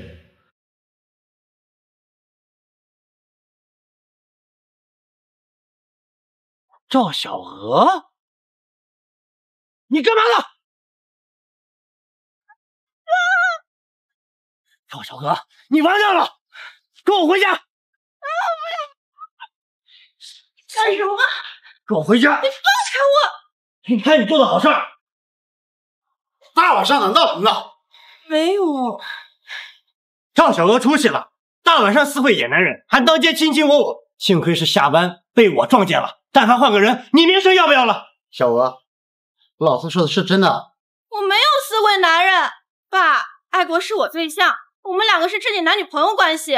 王爱国，这不是上辈子装阔少骗小娥的小混混吗？王爱国，没错，爱国可不是什么野男人，他是镇上富商王老板的儿子，他家里有好几个工厂呢，而且他可喜欢我了。等他创业成功之后，就跟他父母叫板，把我娶进家门，当豪门少奶奶呢。上辈子小娥就是听信了这骗子的鬼话，不停地从我手里拿钱去补贴他，甚至连我的救命钱都不放过。结果等我一死，赵小娥搜刮不到钱，就立马被他抛弃，名声也毁了，一辈子都没嫁出去。赵小娥，你脑子是不是进水了？谁家少爷能看上你？先不说你现在还读着书，正经人谈恋爱，谁约了3更半夜呀？啊，这不是做贼就是偷人。四哥，你不能因为自己眼光不好，没找着好对象，就眼红我的好姻缘吧？你确定王爱国是王老板的儿子，不是骗子？我又不傻，交往之前我都打听清楚了，王老板确实有个叫爱国的儿子，而且我亲眼看见爱国从王老板的小洋楼里面出来了，肯定不假。妈，我也不瞒着你，爱国因为跟我在一起，被他父母断了经济来源，他现在正是创业的时候，而且他很缺钱。妈，看能不能借他点钱，我保证等他创业成功之后，一定连本带利的全部还回来。你给他借钱，我怕是肉包子打口，有去无回。妈，一点钱而已，爱国又不是不还，借给他怎么了？你现在要不帮衬着点他，我以后可怎么嫁进王家？哼，之前你不是说要上大学吗？这现在马上就要高考了，你不好好在家复习，却跑出去谈恋爱，一天一个样子，你还好意思问我要钱？妈，嫁人又不影响我读书上学，而且你不借钱给爱国，可就影响我嫁人了。你个蠢货，这明眼人一看就知道王爱国是个骗子，就你没头脑。你被他骗了，你还没反应？我告诉你，你赶紧跟他断了，要不然我把你左腿打断！妈，你太过分了！反正我是不会分手，就死了这条心吧。哎，你都怪我，是我给的小额钱，才让他大半夜的出去找那个王爱国。是他爱慕虚荣，想一步登天。跟你没关系，他要是再不听我的，以后有他的苦吃。好了，都散了。啊，早点休息。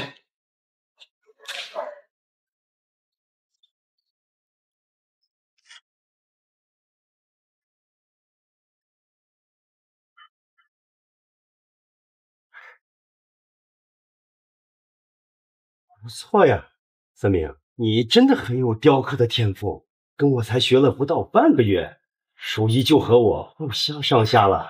都是您教的好，看来我现在没什么可教你的了。时间不早了，我先走。我送你，不用了，腿还不好。没事，就2步路。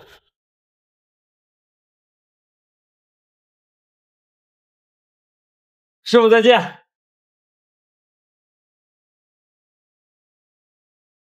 哎，等一等，小兄弟。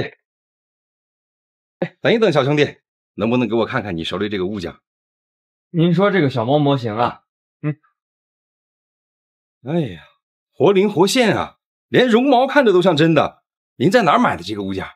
不是买的，是我自己刻的。您要是喜欢，就送您了。哦，小兄弟刀工了得啊！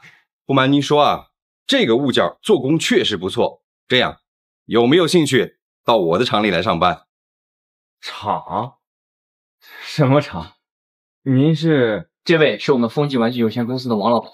王老板，小兄弟，我正好缺一个年轻、手艺又好的年轻师傅，帮我做玩具模型。只要你肯来，我1个月给你开100块工资，外加30块伙食补贴，怎么样？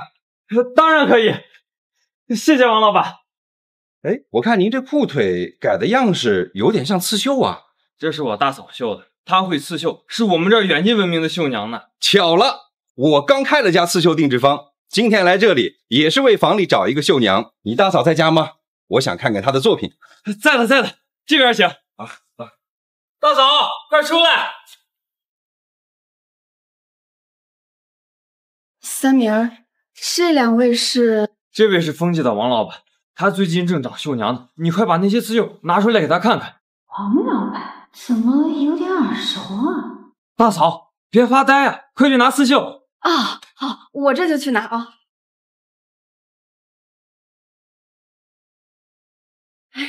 给，您看这绣工合不合要求啊？行，明天你们一起来上班。啊，哎呀，王老板，谢谢您的赏识，只不过我要是去上班的话，这家里孩子就没人照顾了，我看我还是不去了吧。哦，这样啊。要么你接外派单，不过价格肯定比不了去上班的工资。这样，5元1单，你看怎么样？当然可以啊。行，那待会儿把你做好的绣号全部送到我家里来，我还有事儿，就不多留了。哎，好，那您慢走啊。王老板再见。谢谢。哎呀，三明，真是谢谢你给我找了这么好的活。哎呀，这之前我的刺绣都是卖7毛1块，这一下子就翻了好几倍呢。哎呀，行，我不跟你说了，我得赶紧把手头上这幅绣完给送过去。好，这苦日子可算是到头了。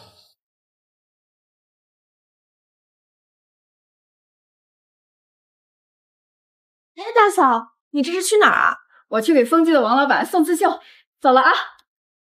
风纪，这不就是爱国的家吗？之前家里都不信我和风纪老板的儿子处对象，这次有大嫂作证，我看他们还能说啥？哼！大嫂，等等我！这是王老板要的刺绣，您看看。好，没问题，8幅刺绣结算40。哎，钱你数一下。哎，好，谢谢。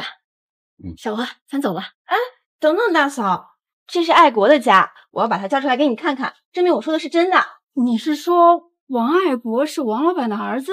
会这么巧吗？小娥是不是被骗了？不是的，大嫂，我都跟爱国谈那么久了，是真的假的我还不知道啊。肯定是妈嫉妒我，不想让我嫁得好才这么说的，我才不会如他的意。你们认识我家少爷？当然认识，爱国就是我对象。他在吗？你叫他出来一下。少爷怎么可能谈对象？哎，你这小姑娘家的，可不要乱说话呀，坏了我们少爷的名声。你个下人怎么说话的？等我嫁给爱国，第一个就是炒了你。哼，你想来闹事也不看看这是什么地方？我们家少爷今年才6岁，刚上小学，他哪门子对象嘛？啊，不可能啊！爱国不会骗我的，肯定是你们家王老板不想让我当儿媳妇儿，才让你故意这么说，想猜我的吧？小娥，别闹了，咱们先回家。亮，爱国，你跑什么呀，爱国？爱国，这不就是看大门的张顺子吗？张顺子，到底怎么回事？张顺子，他不是你家少爷爱国吗？管家，我知道错了，我就是一时糊涂，才用少爷名字在外面谈了几个女的，但我真没做什么坏事儿，求求你不要和老板说。混蛋！好你个张顺子，你好大的胆子，敢敢冒着少爷的名号在外头招摇过市，人都找上门来了，要你坏了少爷的名声，连我都要受你连累。我知道错了，管家，求你再给我一次机会吧。你想得美！马上给我滚！以后别来上班了！哼！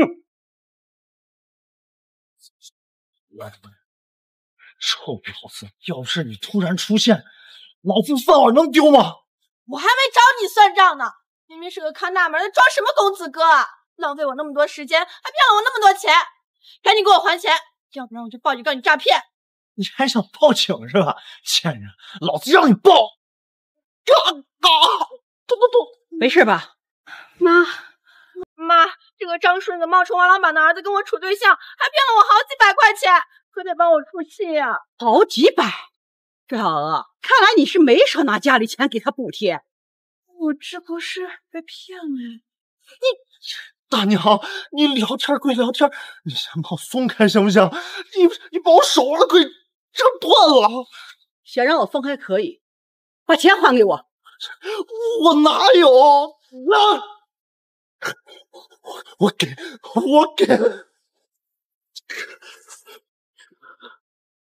就这么点儿，你糊弄我了是不是？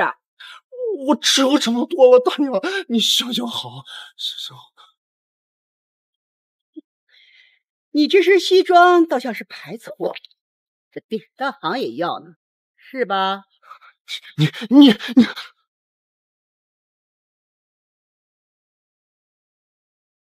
走。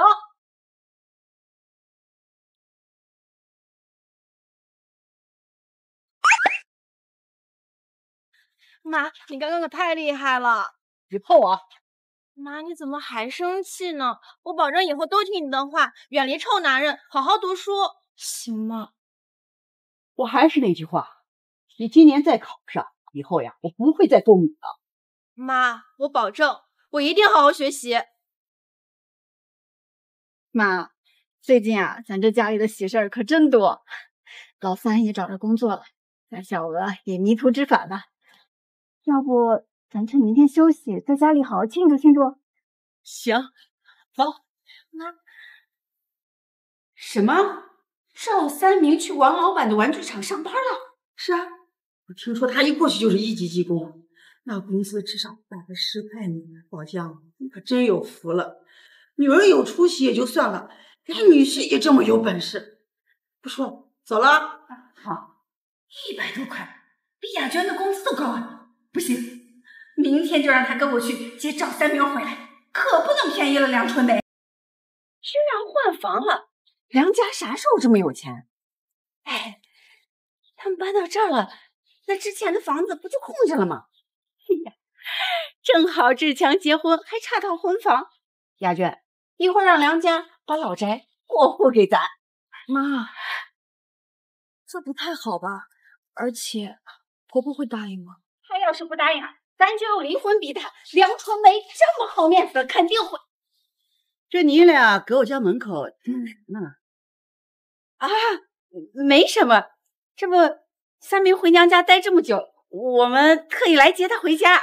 三明啊，三明，你们怎么来了？哎呀，你这孩子，妈肯定是来接你回家的呀。你毕竟入赘了，不好总在外面待着，是吧，雅娟？三明，回家吧，楠楠也很想你。你自己考虑吧，你想回就回吧，但是记住了，以后千万不能忍气吞声。哎呀，那不能，妹子，之前是我太冲动了，我以后啊一定好好对三明。对呀，婆婆，我妈已经认真的反思过了，一定不会再犯。算你还有良心。一会儿咱俩吃个饭吧。妹子，我除了来接三明回家，还有件事想跟你商量。啥事儿啊？哎呀，我家志强不是带对象回来了吗？他们马上结婚了，3大件我已经准备好了，就差一套婚房。你看能不能把你那个老宅过继给我们家志强，就当你们一家子的份子钱。这怎么行？那房子空着也是浪费，不如给我们家志强，还能天天省钱。再说了，你现在也有工作，出个几百块，把那3间房翻新一下。哎呀，小是小了点，但是好在客厅、主卧、儿童房都有，再在院子里盖个厕所，不就齐全了吗？妹子，你说是不是这个理？要把房给你，再让我儿子去给你装修。对呀，结婚可是大事。妹子，你不会这么小气，不愿意帮我吧？小香呀，这都说人要脸，树要皮，你就不一样。你呀，是越来越不要脸。你这嘴一张一闭，就想白嫖我3间房。哼，我就说嘛，今天你怎么会良心发现？原来啊，是来秋风的。哎呀，都是一家人，你这么计较干什么？再说了，要不是我儿子替雅娟下乡，你们家三明还讨不上主任媳妇儿，过不上这么好的日子。我们家三明在你家过过好日子了吗？你还真是张嘴就来。你别以为我不知道，当年你可是把进厂名额留给你儿子的，后来是因为他体质不达标，还落到江雅娟头上。妈，婆婆说的是真的吗？别听她胡说八道，我可没胡说八道。不信，咱们就去厂里当暗示问。这些年你一直以此为由，拿走江雅娟的工资也就算，你还想拿走三明的工资？要得仿，我告诉你，没门儿！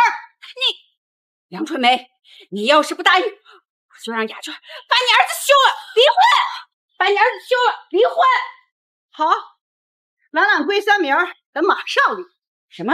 梁春梅，你儿子可是入赘，离了婚就不好找新婆娘，你考虑清楚。这呀，就不劳你费心了。我们家三明呀，是要模样有模样，要工作有工作，他不愁找不到好对象。三明，去拿你的户口本。哎，等等，三明，我不离。雅娟，你人挺好，就是太听你妈话。我吃苦可以，但她不喜欢兰兰，不能让兰兰也跟着吃苦。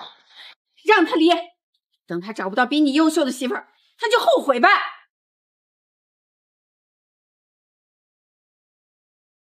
都办好了。妈，辛苦你跑一趟去接兰兰了。没事儿，兰兰跟奶奶回家好不好？好。别叫我婆婆了，雅娟，我给你说的话，你好好想一想，要不然的话，你迟早会被你妈拖垮的。我们走吧，走，我们回家。我在这儿等着你回来，等着你回来，看那桃花开。我在这儿等着你回来，等着你回来，把那花儿采。吃饭啦！哎呦，吃好了，等会儿吃饭。哎呀，今天这伙食可以呀！现在啊，咱们日子好过了，当然不能亏待这张嘴了。都坐吧，来赶紧吃。哎呀，可以。再过几个月，那店林子就会被拆迁了。等那个时候，我就彻底没有后顾之忧了。真客气啦！哟，这么热闹啊！这么丰盛啊！妈，好长时间没来看你们二老了。你看，我看初月给你们带来了麦仁糕，给二位好好补补身子啊。是啊，爸，这个东西可贵了，好几块钱一盒呢。不过只要爸跟妈开心健康，这点钱我们花的值。对。要不是为了张老板那1万块钱和出国资质，才不花这冤枉钱。这两个老东西买成护品。妈，我看了，这太阳也没打完干什么呀？你说这铁公鸡今天怎么是不是拔毛了呀？爸妈从小就是二哥坏主意最多，哎呀，小心啊，他搞不起又搞事情，你们可得小心了。这明摆了呀，就没操什么好心，看把他撵出去得了。啥意思啊？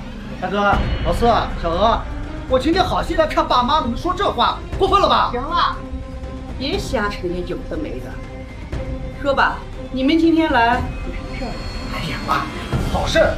哎，妈，我今天来呢是要特意告诉大家一件好事儿。啥好事？妈，我们那个单位小张你认识吧？他那个大伯啊是做大生意的，看上人家那片树林子，哎，还说愿意花4000块钱买它。你说这是不是好？妈，你说咱那片林子当时承包的时候才2000块钱，人张老板说了，直接出4000，那价格就是翻了1倍呀！妈，人还说了啊，只要你1周之内办好手续，人直接就立马安排飞舟出国读书。你说这天大的好消息，咱可千万不能错失良机啊！啊，妈。哎呀，是啊，妈，你看这4000块钱呢，我们就不要了，就当孝敬您二老了。我们就只是想让非洲啊去国外接受更好的教育。妈，您看之前爸那个赔偿款，您不是不同意给我们也理解。但是现在呀，不用咱们家花1分钱，而且还能让您大赚一笔。妈，你说这么好的事儿，您应该不会反对吧？妈，那你要是没什么意见的话，明天我就让张老板带着合同过来。我同意了吗？带着你们的东西给我滚出去！不是妈，你是不是老糊涂了呀？这天上掉馅饼的事你都不干呀？不是妈，你说你留着那片树林子干嘛呀？又大又荒，还又偏。人说了呀，既能给你钱，又能让您孙子出国读书。你说这天下多好的事儿啊！万一张老板反悔，那就来不及了啊！那可是我的地，我想干嘛就干嘛，还轮不到你替我做决定。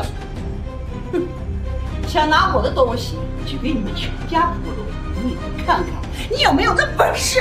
我算是看出来了吧，你就是不想让我好过，你就是想跟我对着干，是吗？行，我今天赵二明把话放那儿，那片树林今天卖也得卖，不卖也得卖，否则我赵二明不认你这个母亲，我给你挨断一拳。老二，你话好好说。没什么好说的，妈不肯卖地，就是在剁我全家的生路，要么卖地，要么断亲，咱自己看着办。那就断。梅子，别冲动。我亲戚的，帮你后退一步，再帮我一次死呀！啊，你非要把事情闹得不可开交，你才满意吗？我帮你的还少吗？老二，你的学业、工作、家庭，哪一样不是我忙前忙后替你筹划？你能有今天，不是靠你自己，那是靠全家托举。可你呢？你贪得无厌，不知羞耻，你满脑子都想着怎么再从父母身上再扒一层皮出来。既然你想断，那我就如你所愿。老大，把纸和笔，咱白纸黑字写清楚，免得以后再惹事。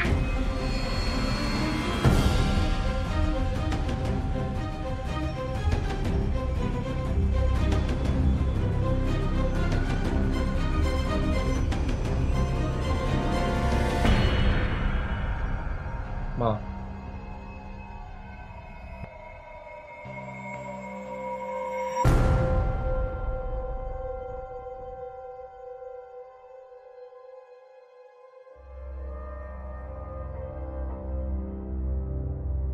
签字吧。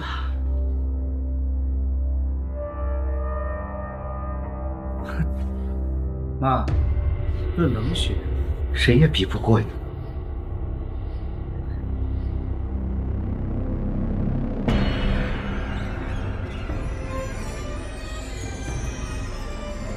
妈，今天咱们这如此情分，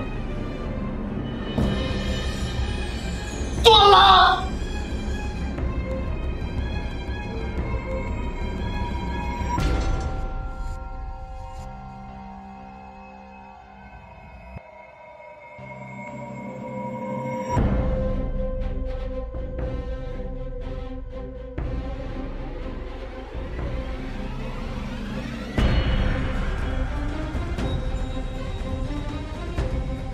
出息！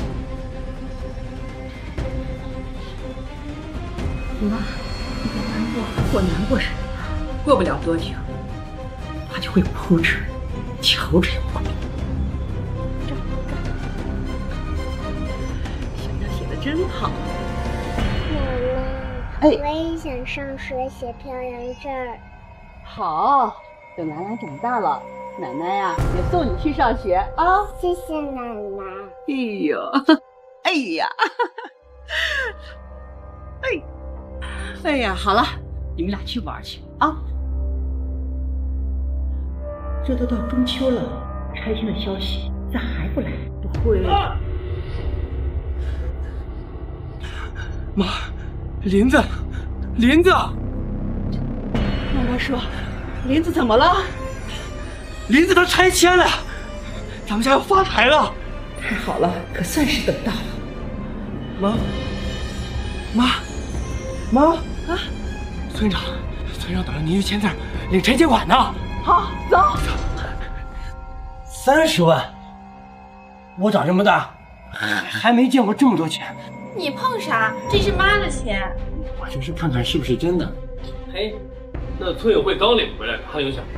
哎，不过妈，你说咱当初幸亏没听老二的，把这林子卖掉，不然咱们家就亏大了呀。还是妈有眼界。先别高兴，我丑话说在前头，这30万怎么分，说了算。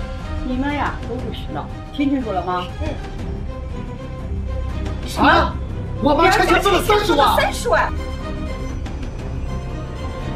不行，朱爷，咱得赶紧过去的，要不然这钱就分没了。可是咱们已经跟家里断绝关系了，你妈能给咱分去？没事，这俗话说打断骨头连着筋的，实在不行我再跟妈道歉。我觉得我妈她这个人最心软，她肯定会原谅我的。行，走。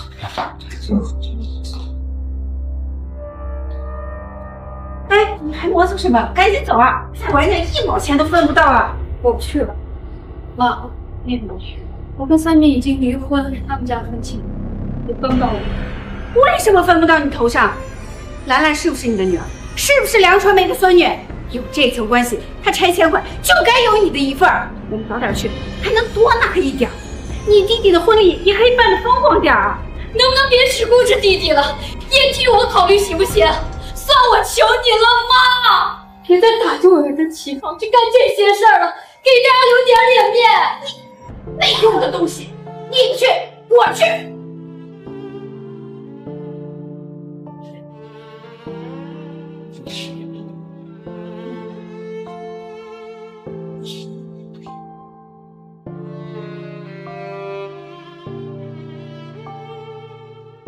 喂，厂长，我同意外派去岛上，现在就可以出发。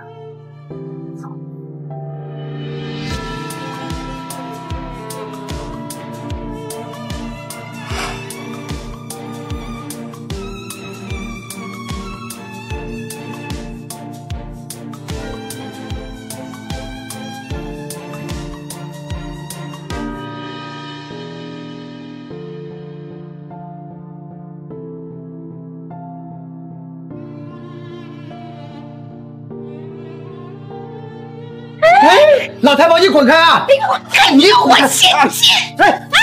哎呀，老太婆，让开！你给我进去！你闪开！哎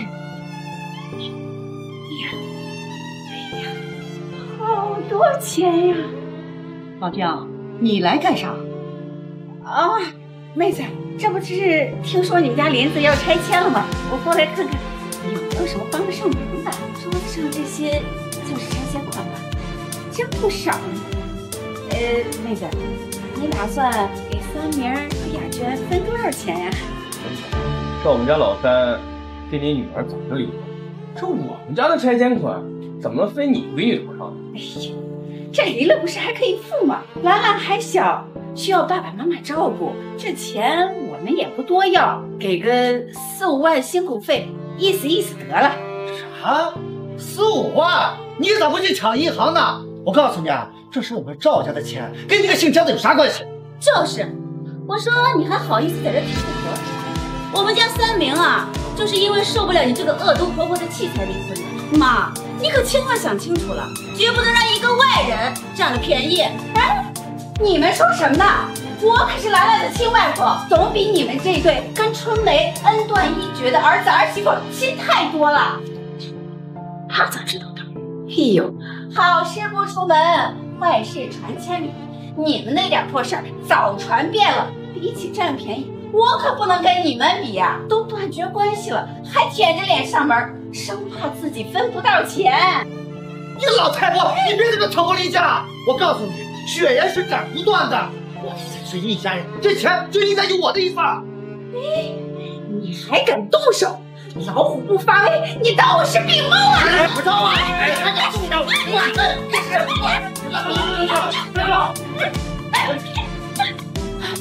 妈，你怎么把我们也赶出来了呀？亲家，你别叫我亲家。老姜，这些年我儿子在你家过的什么日子，你比谁都清楚。既然已经分道扬镳了，你就别再惦记别人家的东西。你说你都这么大年纪了，你自己不会活人，你也得给雅娟留点情面吧？哎呀，春梅，我知道之前是亏待了3名，我这不是亲自来求和好了吗？老三，你同意吗？我不同意。听到了吗？我儿子说不同意，你赶紧滚，要不然呀，报警说你上门闹事抢钱，把你抓起来坐大牢。你一家子土匪，我回去就告诉雅娟，你们欺负我！哼！妈，那我们呢？我可是你亲儿子啊！再说了，我还是家里边最有出息的那一个，你总不能真不给我们分钱吧？要钱没用，巴掌管够。老二，当初你摁守约的断亲书，我还留着，是你不要，不要这个家的，怎么这吐出去的口水，你还能给他舔回来不成？妈，我真的知道错了，我给你跪下行不行？我给你跪下，妈，我以后再也不那样了，我求你原谅我，我求你原谅我啊，妈。是啊，妈，你看这拆迁款整整30万呢，你说您1毛都不给我们分，这也说不过去。你们不都说是家里几个孩子中最有出息的吗？也就30万而已，那你们奋斗几年也就挣回来了，这犯不着跟我开这个口啊！不是，妈，你在开什么玩笑？我跟二明这1年辛辛苦苦才挣不到1000块钱，别说是几年了，就是几10年，我们也赚不了那么多钱呀。那是你们自己没本事，关我什么事儿？妈，你真的要这么狠心吗？我可是你的亲儿子呀，妈！滚！妈！妈！妈，回来，回来！妈！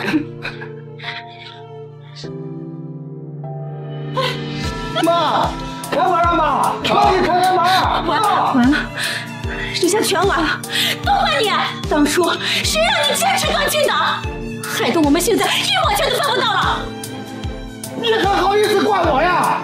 当初你爹妈卖林子，还不是你出的馊主意？张二明，你敢打我？你这日子你还过不过了？不过，离婚！我早就说过你这个黄脸婆了。离婚？好啊，谁不离谁是狗。谁不离谁孙子！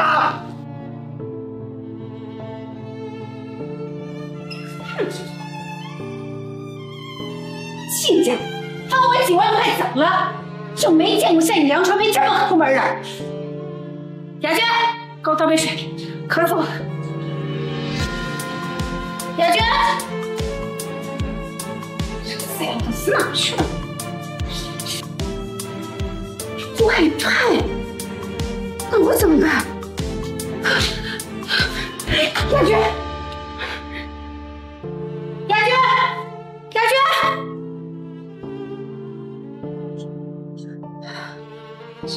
啊！全没了，全没了！我的娘怎么这么苦啊！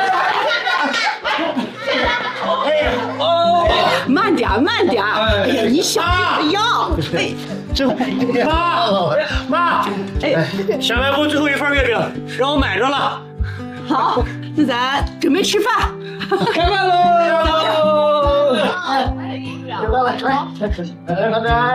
谢谢老杨。这吃饭之前呀，我先说说这个拆迁款。这30万呀，我准备先拿出10万，在镇上买几排房子和店铺，然后呢，再拿出10万买黄金。未来房地产是最挣钱的行业之一，投资它准没错，而黄金保值，万一有什么变故，也能垫底，不至于坐吃山空。除此之外呢，我再拿出3万作为教育资金，只要以后香香和兰兰能考上初高中、大学，那么就一直会供他们到毕业。谢谢奶奶，谢谢妈。小娥，你今年也考上大专了，教育资金呀，也有你的一份。谢谢妈。凤霞、老四，你们都有技术，我呢给你们1人买1间门面，你们呀到时候可以独立经营。谢谢妈。老大、老三，你们都有工作，这生活呢也不困难。我呀就给你们1人1套房，这剩下的我就准备留着给你爸呀当养老钱。都没意见吧？没意见，妈，我们都听您的。妈，谢谢你为我们考虑的这么多。今天呀，我们也有礼物要送给您。给我？这个是我跟一鸣攒钱买的小金佛，希望它能保佑您平平安安的。好，凤霞，你们有心了。爸妈，我的礼物也有大哥和大嫂的贵重，是一对情侣手表，希望你和爸相爱一辈子。还有我，妈，我用大暑加工的钱给您报了夜校。您不是一直遗憾自己没上高中吗？现在终于圆梦了。那个，我没小妹心细，想着你们二老操劳了一辈子，没去哪儿玩过，就买了2张环游全国的旅游票，让你们二老去看看祖国的大好河山。这你们呀都长大了，也知道心疼父母了。